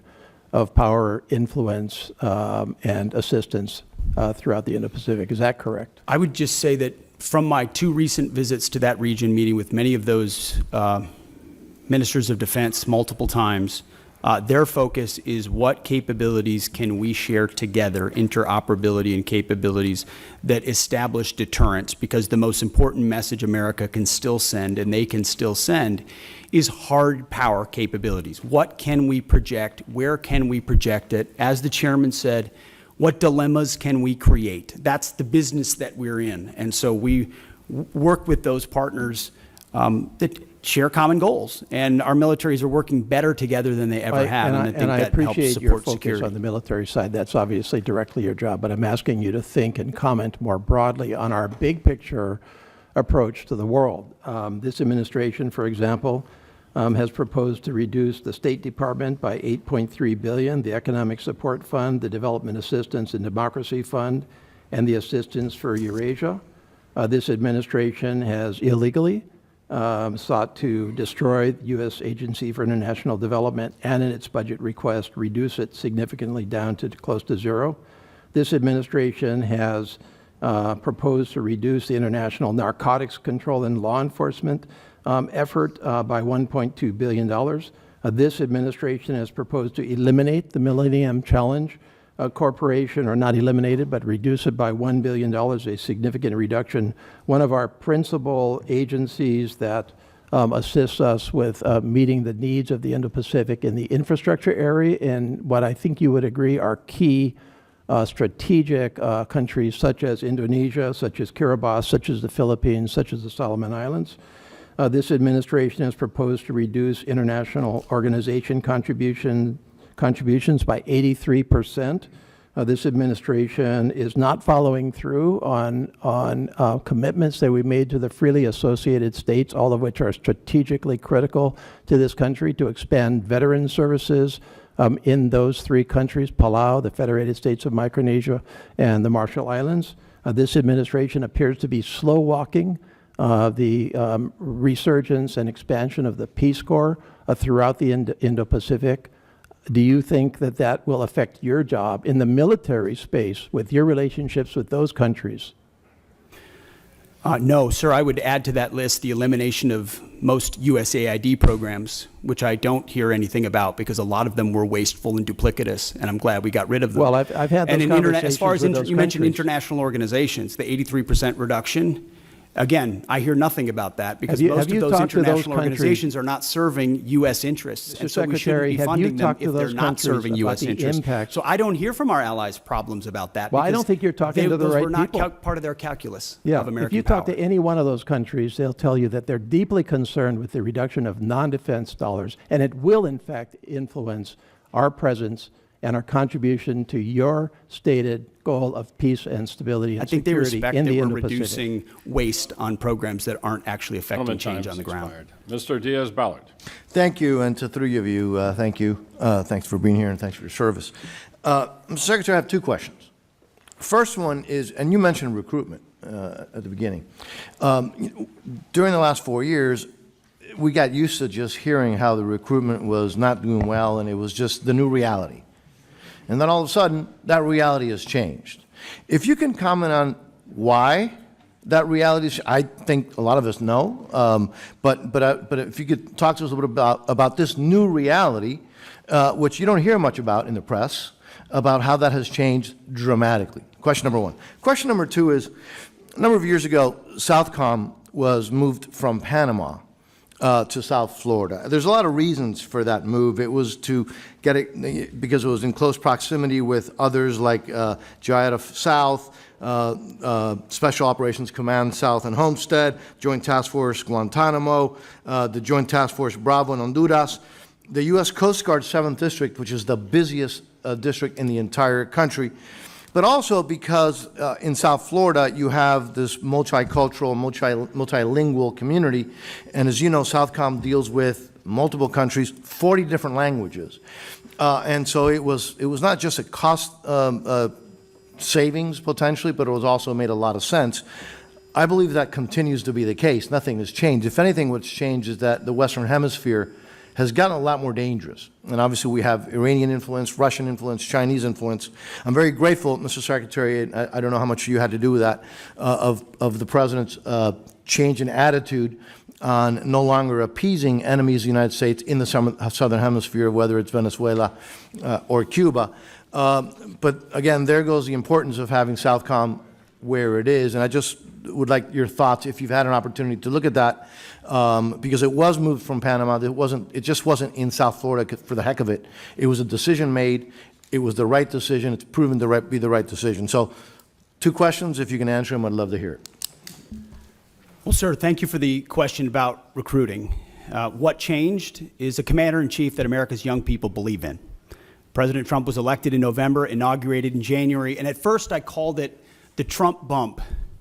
But then it became clear that's not enough. This is a tsunami of support amongst young Americans who want to serve under a president who they know has their back, who will fund them properly, who will not use them unnecessarily, and will make sure they are part of deterrence for the country with a focus, first and foremost, on the homeland, then deterring strengths and making sure our allies step up and carry more of the burden. So you've got a historic surge in the Army, the Marine Corps, Navy, Air Force, you name it.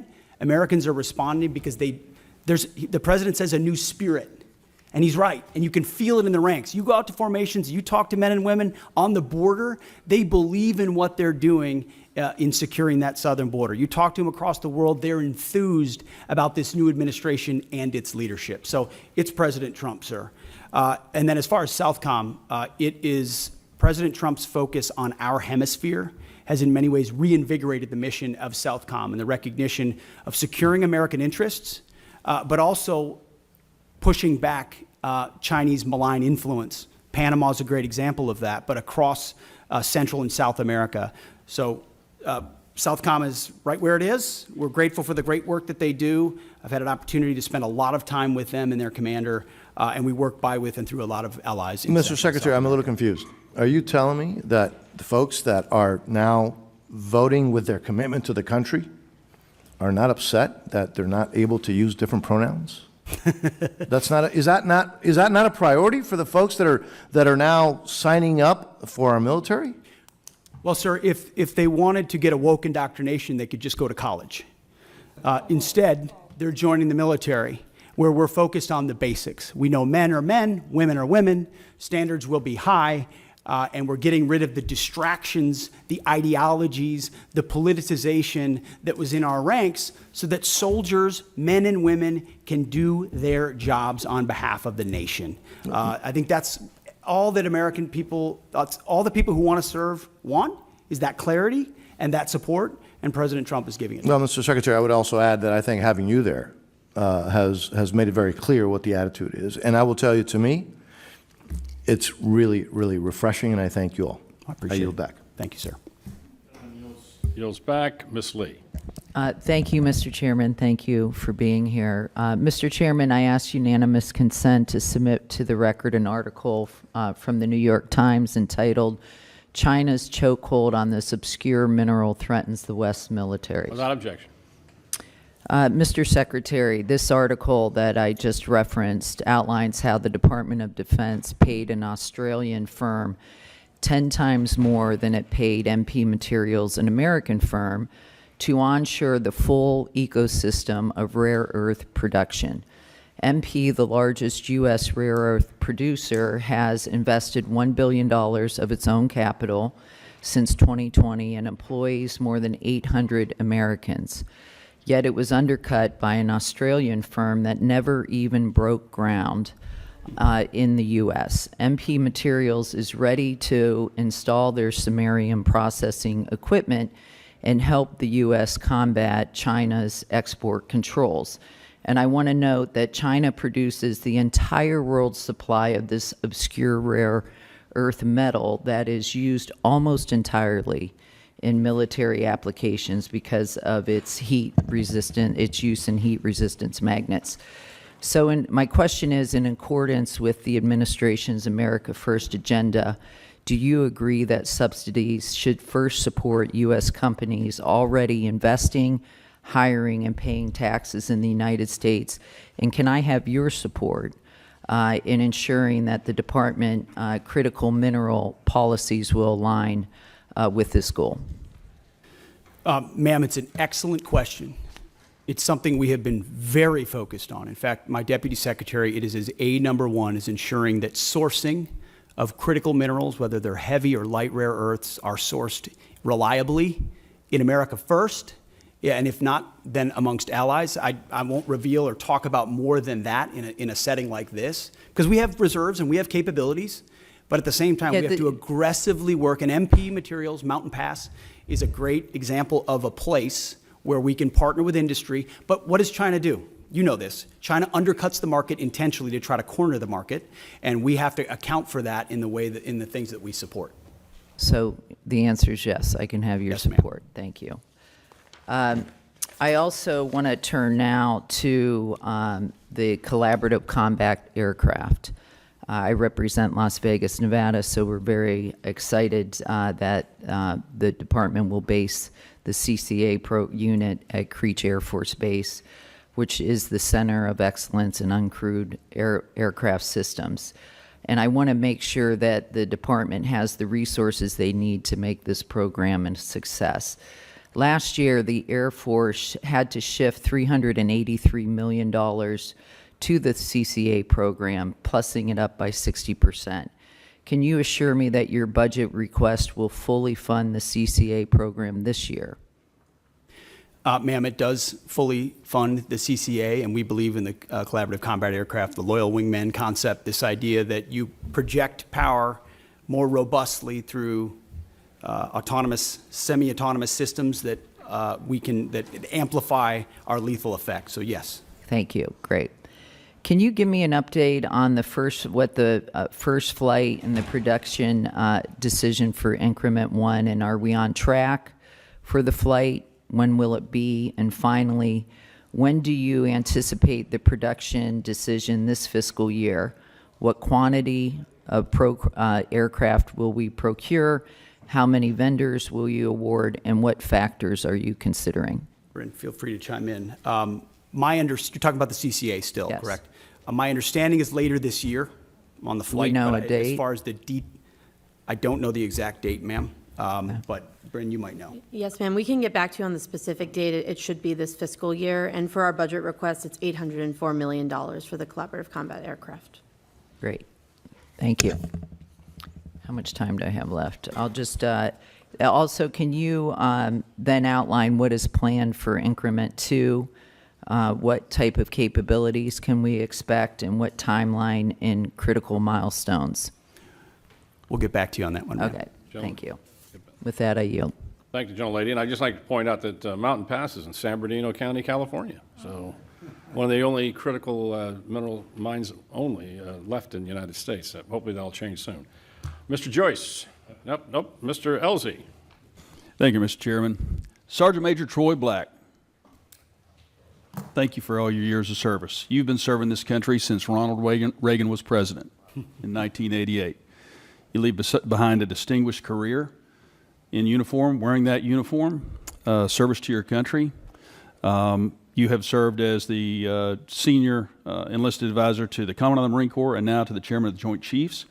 And I think, but what will be most missed, if you didn't know this about him, in 2010, he received the Bronze Star with a Combat V for running across several hundred yards of mine-in-placed fields to pick up a fallen Marine. You're a Marine's Marine. You will be missed. You are the pride of Louisville, Kentucky.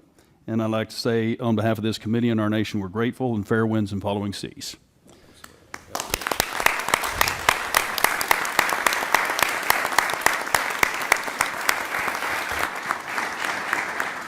Secretary Hegseth and General Kane and Ms. McDonald, glad you're here. I'm personally grateful for your service to our country and for sharing your valuable time with us today.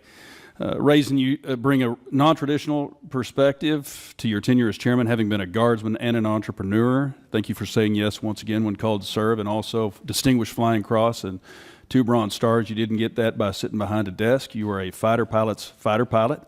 You helped the plan to bring down Scuds in 2003. So thank you for your service. And Mr. Secretary, I want to salute you for your leadership and action-oriented approach at the Pentagon. You've created a sense of urgency that General Kane refers to in his testimony, and back to the issue of what we're not talking about today, and it's recruitment. Because in this family business, all-volunteer force of ours, parents and their children who want to serve our country are now no longer afraid to sign up for fear of them being misused or not having their merit being rewarded appropriately. So thank you. You've also highlighted our service academies in that effort. Mr. Womack and I both serve on the boards of visitors at West Point and the Naval Academy, so thank you. I also appreciate your guidance on using commercial solutions in acquisition and on reducing the inflation that we have seen in the numbers of flag and general officers. And I think we can make the Pentagon a triangle pretty quick. There are more Navy admirals in the various systems commands than there are in the fleet. That's too many flags in D.C. and not enough at the waterfront or on the flight line. But speaking of acquisition, I want to turn to the plans of a 6th-generation fighter. General Kane, in his prepared statement, states that the F-47 will continue to ensure U.S. air dominance for decades. I'm a fervent supporter of not only F-47, but whatever the FAXX is going to turn out to be. And I want to make that clear to everyone listening. Our Navy, our Joint Force, and our future combatant commanders need the Navy's 6th-generation fighter, the FAXX. Relying only on the Air Force's 6th-generation fighter does not solve our air superiority challenge, because whether they're coming from Guam or Diego Garcia, the DIMPs are already set and the missiles are already guided. It's a non-moving target. An aircraft carrier moves its DIMP every 30 seconds. So we can't do either of those with only the Air Force's plan by. So we either want to win or we don't, and I know we want to win. We have to do it with the FAXX. And a 3-year delay is a de facto cancellation and a win for China, and they are watching. And don't take my word for it. They're conducting unrestricted warfare against us right now. And if you read the 36 guidelines from the 6th century, and they talk about how do you defeat an enemy, or Sun Tzu, you defeat them at home with fentanyl by taking out our military members before they can even join. 70,000 a year. They are being successful in how they're doing unrestricted warfare, and that's exactly what they're conducting. They're also showing us their sixth-generation aircraft right now, and there's at least 3 that we know they're working on. We can't give the field to them and say fifth generation is okay for the Navy, but it's not for the Air Force. We must have both. So several well-informed, well-respected leaders shared with us the importance of having both the Air Force and the Navy sixth-generation fighters, Admiral Paparo, General Alvin, and Admiral Kilby, acting CNO. I'm not going to put you all on the spot, but I just want to make it clear. If you'd like to address it, you may. I'm just putting it that it's that important to me. So what troubles me about the Pentagon needing to be a triangle now is that one of my favorite movies is Office Space. Remember Milton? Milton down there with the swing line. We're not really sure what he did, but he sure made a lot of trouble for everybody. I think we have a lot of Miltons in the systems commands and down there in the Pentagon, maybe at Cape, who are telling you that we can't do something when we absolutely can. They need to go. So let's get rid of the Milton. Let's invest in this generational investment. I'd like to thank Chairman Calvert, Chairman Calvert, for his investment in the FAXX and the bill, and present to this subcommittee later today. So thank y'all. Appreciate it. Okay, go Navy. Mr. Morelli, you're recognized. Thank you, General, Chairman. I'm grateful for your service and grateful, Mr. Chairman, for the hearing today. I don't want to pile on, Mr. Secretary, and I'm brand new to this subcommittee, but I will say that in the same way we wouldn't go into battle without knowing the number of troops, our weaponry, the number of armaments, equipment, supplies, it's really almost impossible for this committee to do its job without details from the President, from the Department on a budget request. So I wonder whether or not we could get a commitment from all of you to come back before the committee when the full, the President's budget request has been delivered so you can answer questions in detail about it. Certainly, we'll make sure you get those details, Congressman. Well, getting the details is important, but also being able to answer questions about those details and what they mean, I think would be helpful. So obviously, this is the chairman's decision, but I would ask you to consider coming back before the committee when the President's budget request is submitted to us so we could get your sense of the various items in it. I want to go back to a topic I think Ms. Kaptur raised, which is Ukraine, and I really appreciate your comment that when you referred to partners on our side like Ukraine, so I'm glad we still consider them partners on our side. Last week, the Ukraine Defense Contact Group met in Brussels. I know we did not attend, you did not attend, and I don't believe you appeared even remotely, but that was a meeting which allies coordinated billions in aid to help Ukraine. We're talking about funding right now without a budget, without a plan to sustain U.S. support in what I consider the most serious conflict in Europe in a generation. So can you at least give us a sense, Mr. Secretary, of the presidential drawdown aid authorized through January 20th? Do you know how much has actually been delivered? Which PDA? Just the presidential authority that was given through January 20th when the new administration took over. Ongoing PDA 71 through 74, and there's a 75th, which has not been allocated, and we're in the middle of drawdown 71 through 74. Okay, and do you have a sense of the how much has actually been delivered? I don't know the exact amount that has been delivered, but we're actively monitoring it as well as the lifespan of certain munitions, what munitions remain critical for us, critical for them, critical for allies like Israel. We're paying very close attention to that. Okay, and you can give us a detailed, thank you. Do you know whether the department or the president is prepared to ask for funding for the Ukraine Security Assistance Initiative, and at what level?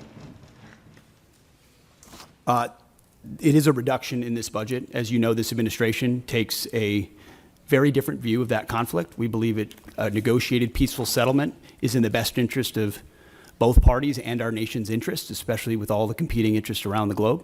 I don't think the word victory has been well defined or the path to it.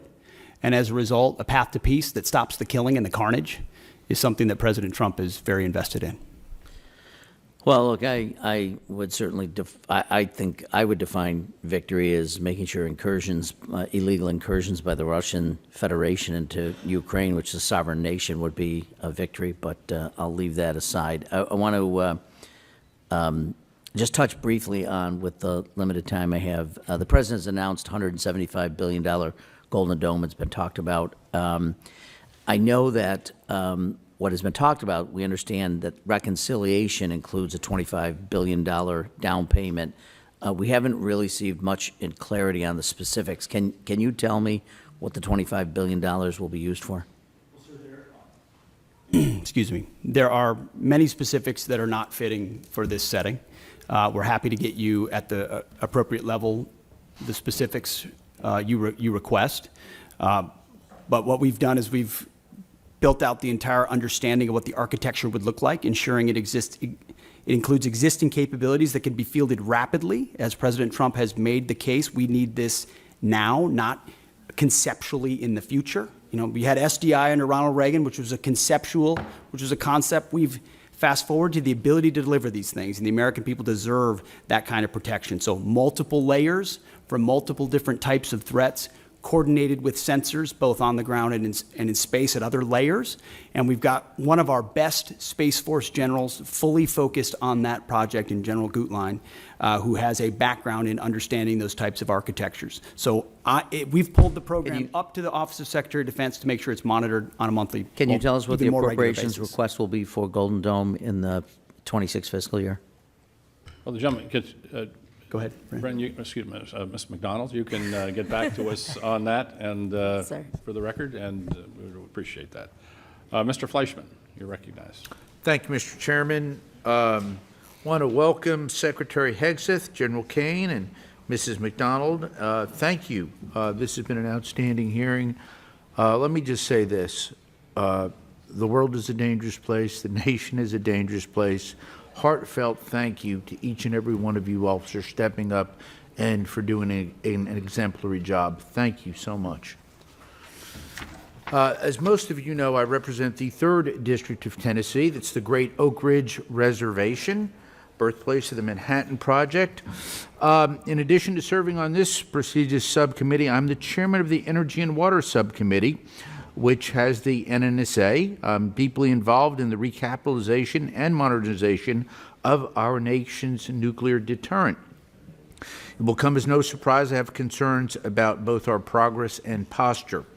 Our progress is a concern as we are recapitalizing the entire nuclear deterrent all at once. Meanwhile, Russia has recapitalized its triad minus some bombers, and China is rapidly expanding its numbers and fielding a triad. Of course, there's also North Korea and the looming prospect of a nuclear Iran. As we focus more on the Pacific, our post-Cold War posture is a concern due to the lack of in-theater non-strategic nuclear weapons. This creates a deeply worrying capability gap in the most critical theater. I'll ask my questions and ask for your answers then. First, Secretary Hegseth, given this troubling strategic threat picture, what is your outlook on the current pace and scope of nuclear recapitalization? And then, General Kane, what are your ideas to fill this non-strategic nuclear capability gap in the Pacific? Are there any ways Congress can better support the Department's efforts to meet these increasingly tight deadlines? And I'll listen to your responses. Thank you. Sir, thank you. First, if I would just take liberty, both the chairman and I have taken up almost all the oxygen from Bryn McDonald here. I would just take issue with the characterization that we have not delivered a budget and we don't have details and we're not delivering on it. She and her team have done a fantastic job of working as rapidly and as detailed as possible to deliver what we feel very confidently is a robust, detailed delivery of the president's agenda for FY26. So, Bryn, thank you for the work that you're doing and all the details and focus on that have come through. And that the nuclear triad is certainly a part of it. NC3, every single aspect of that. Sentinel with the Nunn-McCurdy breach has to, we are taking a very hard look at that while fully funding it. Columbia class, critical. B-21, which for the most part has been a success story, but needs to be continually monitored, as any major platform does, and then the slick men as well, in investing in that capability, considering the advantages we have on the submarine side. So we are fully funding, in fact, even more so in most cases, that capitalization and modernization, which we have to, considering what our adversaries are up to. Thank you, sir. Sure. I just echo the Secretary's comments about non-strategic nuclear weapons, SLCM, and the others. And I think it really, for me, centers around 4 C's that we got to do across the enterprise. Change the culture to get after it faster. That's the first one. We got to create competition across the continuum in the defense and national industrial base. We need to buy better contracts and get greater capacity. So no ads other than that, Congressman. Thank you. So if I may, you all feel reasonably comfortable with the way that we're modernizing our triad? Well, sir, I'm not comfortable with the way the Sentinel upgrade had been happening. Understood. With the recognition that it is behind and can't be. And so we're getting at dynamic ways to address that. Different alternatives. Our Deputy Secretary and his team very focused, along with Bryn. What do we fund? Why do we fund it? How do we look at new ways to do it? Because the way we've approached it so far has gotten us nowhere fast. Thank you. By the way, I welcome you all to visit Oak Ridge at any time. Thank you, and I'll yield back. Thank the gentleman. Mr. Aguilar. Thank you, Chairman General Calvert. That's right. Thanks to the witnesses for being here. Yes, okay, Private, go ahead. The clock's still moving, Mr. Secretary, I want to express my severe concern with the deployment of the National Guard in Los Angeles without consultation of the state of California. There have been photographs that have shown these troops sleeping on the floor and have not been provided fuel, food, or water by DOD. How long will this deployment last, and why were we unprepared to provide them basic necessities such as food and water? The commanders and troops on the field are very well prepared, sir. They responded incredibly rapidly to a deteriorating situation with equipment and capabilities. We have made sure from the top down, as a Secretary of Defense who's been in a unit holding riot shields outside the White House during the chaos of the summer of 2020. I know what it's like to be immediately deployed into a situation like that. There are moments where you make do as best you can temporarily, but we are ensuring they're housed, fed, water capabilities in real time from my office, because I care that much about the California Guard and the Marines and the men and women who are supporting our ICE agents on the ground. You should check It's with your true office. every day, and that's a disingenuous attack that misrepresents how much we care about our troops and what they're doing to defend ICE agents. I'm not going to take the fact that we don't care about the troops. Nobody cares more about the troops at the top than this Secretary and the Chairman and our How long will department. the deployment last? We stated very publicly that it's 60 days. Because we want to ensure that those rioters, looters, and thugs on the other side assaulting our police officers know that we're not going anywhere. We're here to maintain the peace on behalf of law enforcement officers in Los Angeles, which Gavin Newsom won't do. What is the estimated cost of the deployment for the Guard and the Marines to LA, and where's this funding coming from? Will it be coming from quality of life programs that affect our service members or our families? If you want to wait till I finish. Before I hand it to, such as updates, housing and barracks. Before I hand it to Bryn, the insinuation that we're pulling money from housing and barracks in order to fund this is disingenuous and incorrect. I'm just asking. Bryn can give you the numbers, absolutely. So the current estimated cost is $134 million, which is largely just TDY costs, travel, housing, food, et cetera. Oh, where's it coming from? That's the cost, but where's it coming from? Out of their O&M accounts. With the most recent deployment of the Marines, Mr. Secretary, what's the justification for using the military for civilian law enforcement purposes in LA? Why are you sending war fighters to cities to interact with civilians? Every American citizen deserves to live in a community that's safe, and ICE agents need to be able to do their job. They're being attacked for doing their job, which is deporting illegal criminals.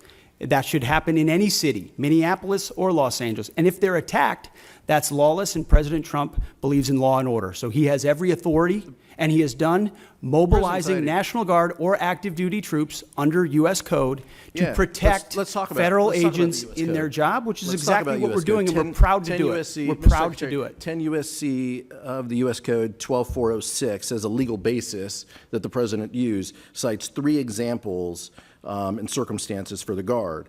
Invasion by a foreign nation, rebellion or dangerous rebellion against the authority of the government of the United States, or the President is unable with regular forces to execute the laws of the United States. Which authority is triggered here to justify the use? I don't know. You just read it yourself, and people can listen themselves, but it sounds like all three to me.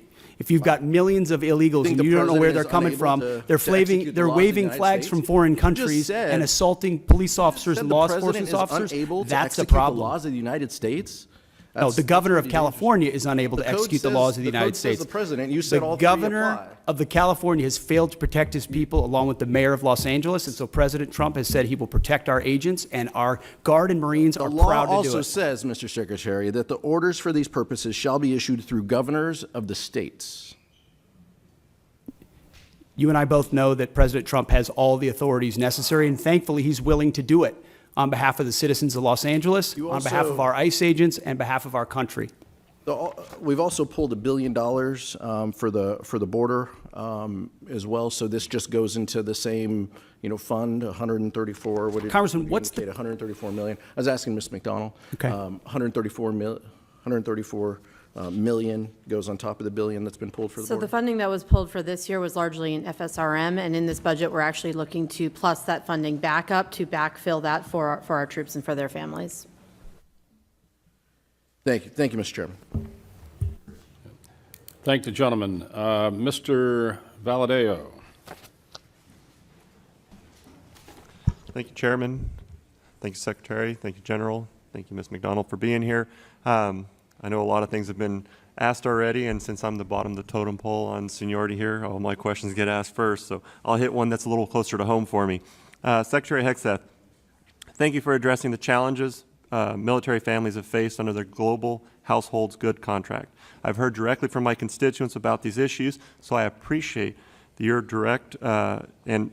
I've heard directly from my constituents, so I appreciate your directive to review the contract and raise rates during peak PCS season. Can you commit to continuing to work with us to monitor the impact and make further improvements as needed? Sir, I appreciate the question. We heard as well the worsening PCS change of station process that military members are facing, that the new attempt to reform it had failed. And we got that word quickly. And when we did that, we didn't try to excuse it away or cover it up. We immediately confronted the process. We fired the person in charge. And we said, we're going to, in this peak season, plus up the amount we reimburse so that families are reimbursed properly. And we use both systems, the legacy system and the new system, to ensure their needs are actually met. At the end of that process, we will then do a thorough reform of how it actually happens. It hasn't worked for far too long. Everybody knows it. It's about time we take a look at the process. I mean, think about the things we can deliver in real time to people in far-flung places across the country and across the world. And you can't reliably move an E4 from California to New York and ensure that the goods get there within a week. That's a failure of the United States military, and we're going to fix it. I appreciate that. Next question, Secretary Hegseth. With rising tensions involving Russia and China, what steps is the Department taking to ensure our defense industrial base can meet surge of demands across multiple theaters? Are we seeing adequate investments in munition stockpiles, logistics, and supply chain resilience, in particular when it comes to critical inputs like rare earths and other essential minerals? I would just echo exactly what you said. It's because of the urgency of the moment, the reality of the threats we face, the threats that are joining forces in a sort of an anti-American, anti-Western bloc, are developing capabilities that they're fielding and trying in other theaters to refine them. The munitions that we have, where we use them, how we procure them, and what we use them for, the supply chain that goes into the materials on those munitions. Unfortunately, we inherited a department that didn't pay enough attention to that seemed to think sourcing from adversaries was going to be okay in a time of contingency or crisis. We are changing that. Or content to make the same munitions we've had in the past because, well, they were made in somebody's district or they were made in somebody's state, and that's the way we always do it. We're not doing that anymore. We're making the tough calls based on the threats we face, matching it to the capabilities, and I'm happy to sit in front of every and any committee and explain why we're doing it, because it's about time. It's about time we challenge that, and that doesn't mean we don't want input. We do want input. We know why people are invested in certain programs and certain systems, but it's our job to make the tough calls, and President Trump has asked us to do that. I'm willing to make the tough calls, whether it's on personnel, systems, platforms, modernization, and partner with folks like General Kane and the Joint Staff who've been with us in every step of the way. I appreciate that. So we got a little more time. So Secretary Hegseth, as the department looks to stay ahead of near-peer threats, will the defense budget continue to invest in hypersonic weapons and defense systems, including unmanned, high Mach, and next-gen aviation technologies? The answer is yes. In a way, unfortunately, the previous administration did not. So if you're looking at long-range fires, autonomous systems, hypersonics are part of warfare of the long-range drones, a part of the warfare of the future. That means we're investing in them to be better than our adversaries. Not accept the fact that we have matching capabilities, but what more can we do to enhance those so we're ahead of the curve? Because when President Trump says we have the best platforms, the best systems, the best fighters, the best ships, the best vehicles, he means it, and we mean business on it, and we're going to deliver it. All right, thank you. And I've got 30 seconds. So General Kane, if Congress had $1 extra to invest today most effectively to strengthen our deterrence posture against China, Russia, and threats in the Middle East, where should it go? 20 seconds. Wow, I'm gonna take 19 of those, Congressman. Probably in munitions. I don't know how much we'd buy for $1, but I'd want to make sure that the joint force is properly armed at scale at the tactical edge, and the youngsters that volunteer to serve have what they need. I appreciate that. Thank you, Chairman. I yield back.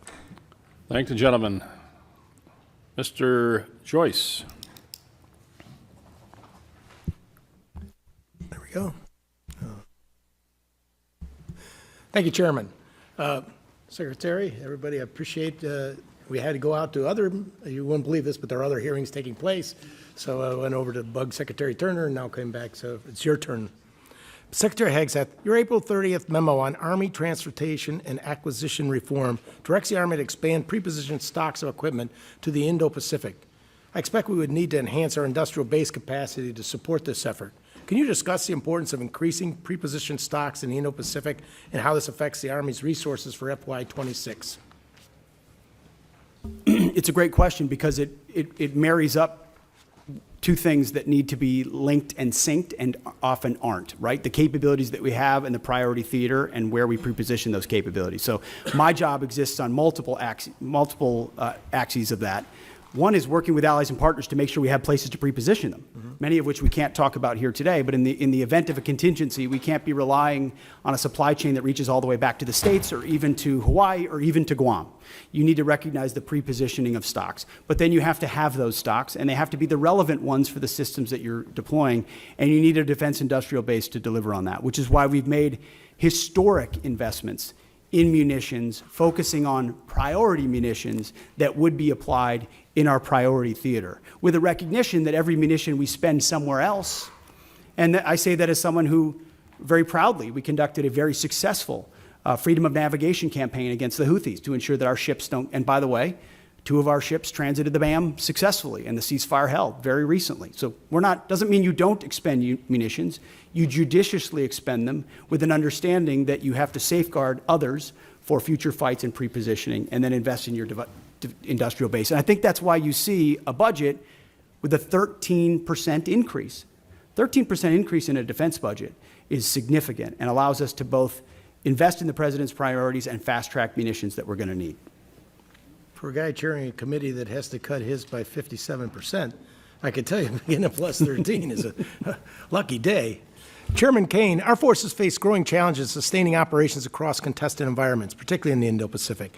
China is investing in capabilities designed to disrupt supply lines, access to forward operating bases, and target critical logistic nodes. What steps are you taking to strengthen contested logistics capabilities, and what investments can Congress make to ensure that you have operational resilience?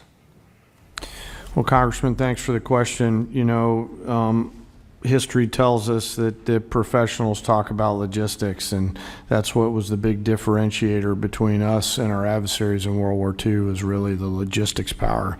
You know, our teammates within the Joint Force are looking carefully at this right now, and as we look at the adversaries' threat arrays that they have and our ability to defeat them and move the combat capacity that we need to through those difficult places is a key part of that.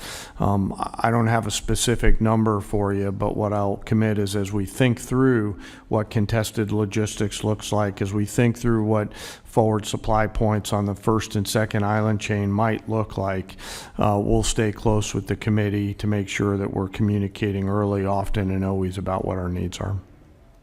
I certainly appreciate that, and I throw out that having a small Air Force Reserve airport in Youngstown, Ohio area. Some great C-130Js up there, Thank you. Congressman. Yeah. Appreciate yeah. the help on our fire department for the new inventory we got. But the old stuff we had there, you had maybe 8 planes. You were cannibalizing 3 to feed the 5 because we didn't have parts in storage and those type of things. And I think that's has played out in other areas for us as well. And we need to not only make sure we have the manufacturing industrial base, but we also have the ability to have the parts and inventory on to keep all those things online, or we have to remove them from Yes, service. sir. I know General Alvin and the team at the Air Force is looking hard at that too, to make sure that we've got the right stuff on the shelf prior to that we need, not just in the C-130 community, but the other airframes within the Air Force, and frankly the Joint Force. Parts are always going to be a driver, and I'm really encouraged by the innovation that's happening to look at things like additive manufacturing, where we get a hold of the specs from companies like Lockheed and others and can just 3D print right on the spot of the requirement. Those have to be in any procurement you do from now on. That you Yes, also sir. get I think access to all so, this sir. It's, the force of the future will fix on the spot, so they'll need to be able to have the parts right there. And as we look at Mission Command and delegating authorities and responsibilities to our younger commanders and complex command and control problems, part of that is going to be the ability to sustain our force out there at the edge. Thank you very much, General. Yes, sir. I yield Thank back. And thinking of logistics, it made me think General Marshall, who went out in the 30s and met with a young lieutenant colonel, and said it's the best logistics officer I've ever met. And that was General Eisenhower. 3 years later, he was a 4-star general. So wars, logistics are important. Mr. Anderholt, you're recognized. Thank you. Thank you, Mr. Chairman, and thanks everyone for being here today, this morning. And as we wrap up the hearing today, let me say the Golden Dome Initiative represents, in my opinion, a substantial investment in our national security, and I credit this administration in pursuing this bold project, and I share your ambition for it. So thank you for moving forward on that. I want to follow up with from my colleague from New York. The President has said that he has chosen an option that will total $175 billion. Can you confirm that number, and when do you hope to make this system of systems operational? I'll have Bryn confirm it. But our belief is that 175 is the totality, that this is the initial investment, but that a lot of the investment will eventually be in systems, some of which are already in production. We'll need to ramp up the production of them because the President has charged us with having this mission capable by the end of his term. So this is not something that's futuristic. This is not something that will happen in some distant future based on some technology we don't yet have or can't field. Our approach to Golden Dome will be making sure we can procure existing layers that can talk to each other with new layers on top, because this is a layered system, as was mentioned, to include drones as well in partnership with the services. So can you confirm that, Bryn? Yes, sir. Nothing to add. That's all accurate. And we're still planning towards what the final number is, but the $24.8 billion we're requesting this year is that down payment on the near-term capabilities that we're looking at as part of the architecture. Okay, thank you. Let me switch over, and I'd like to get your thoughts on AUKUS partnership, not merely as a cornerstone for our Indo-Pacific defense strategy, but also as an opportunity for our defense industrial base. In fact, we've heard from a lot of Australian and UK businesses who are ready, willing, and able to move production to the U.S. given the new regulatory framework under Pillar 2. Britain and Australia set the standard for defense cooperation, bringing real capability and firepower to the fight. Can you preview how this administration intends to fund Pillar 2 efforts to develop and field joint capabilities between all three partners? It's a great question, sir. I've spent a great deal of time with both Minister of Defense Marles from Australia, as well as Secretary of Defense Healy from the UK, to really get our arms around what would be mutually beneficial in this trilateral arrangement. So there's the recognition with Australia in Pillar 1 that they're investing in our defense industrial base. We want to provide them capabilities. We want to make sure those capabilities are part of how they use them with submarines, but also how they integrate with us as allies. In Pillar 2, we don't want to rely just on the architecture of the previous administration. We're looking at sort of the opportunity for a signature program or programs we can work on together that benefit all three, that create processes or procurement opportunities of systems we need for future fights. And we've had, in fact, as recently as last week, I spoke with Secretary Healy about that, and we're looking for those 1 or 2 signature programs. We've got a menu of options. We're at the point where we'll get to right-sizing it and determining it. And you feel at this point that things are on track, and you're... That's what we're monitoring, especially in Pillar 1, sir, to make sure that expectations are properly set, so that we're not missing deadlines or expectations are shifted in the wrong direction. So we're having honest conversations with our allies, like we should, with a recognition that by investing in each other in that defense industrial base, we can have a multiplying effect. Thank you. I yield back. Thanks, gentlemen. Ms. McCollum, any closing statement? Yes, thank you, Mr. Chair. So to Mr. Aguilar's question, and Ms. McDonald, you were helping to fill in the blanks. The money's coming from FSRM, and that's about a 25% cut to that budget to fill on what's happening on the border and now what's happening in Los Angeles. If you could get us the details of what's not going to happen in that account because of that, that would be fabulous. We might want to look and see if we prioritize things in next year's budget to make sure that they're covered. Mr. Secretary, the top line on the budget before us is $830 billion. It is not $901 billion. It's just not. That's the number we have to work with. You can talk about an increase. You've got a lot of things baked in. Hopefully that goes in reconciliation, $6 billion for revitalizing shipyards, 3.5 for F-47s, 25 for Golden Dome, but that's all in reconciliation. And we can't include that in any of our planning. And that's why we are so concerned about getting the money outbreaks in front of this committee. And I'll give you an example. The Navy, their J-books, where they break everything down, I know you're really familiar with them. We had 30 of them in front of us when we were getting ready to do our appropriation last time. We have 0 in front of us this time. So, Mr. Secretary, I believe, honestly believe you want to provide the information, but time is of the essence because this committee wants to do its best work together, both Democrats and Republicans, to make sure the women who serve in our armed forces have the equipment that they need to do the missions that they're assigned to and come home safely because we honor their service and their commitment. Get us the information. Thank you, Mr. Secretary.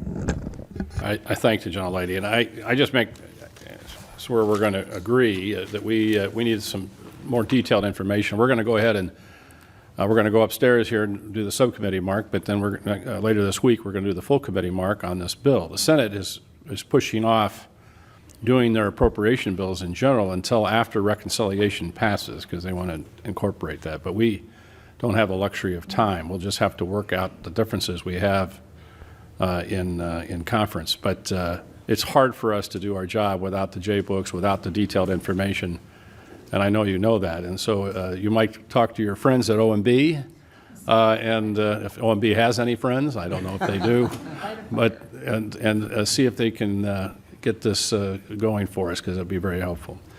With that, Mr. Secretary, thank you. Chairman, thank you. And Ms. McDonald, thank you. We appreciate all of you being here today. We are adjourned.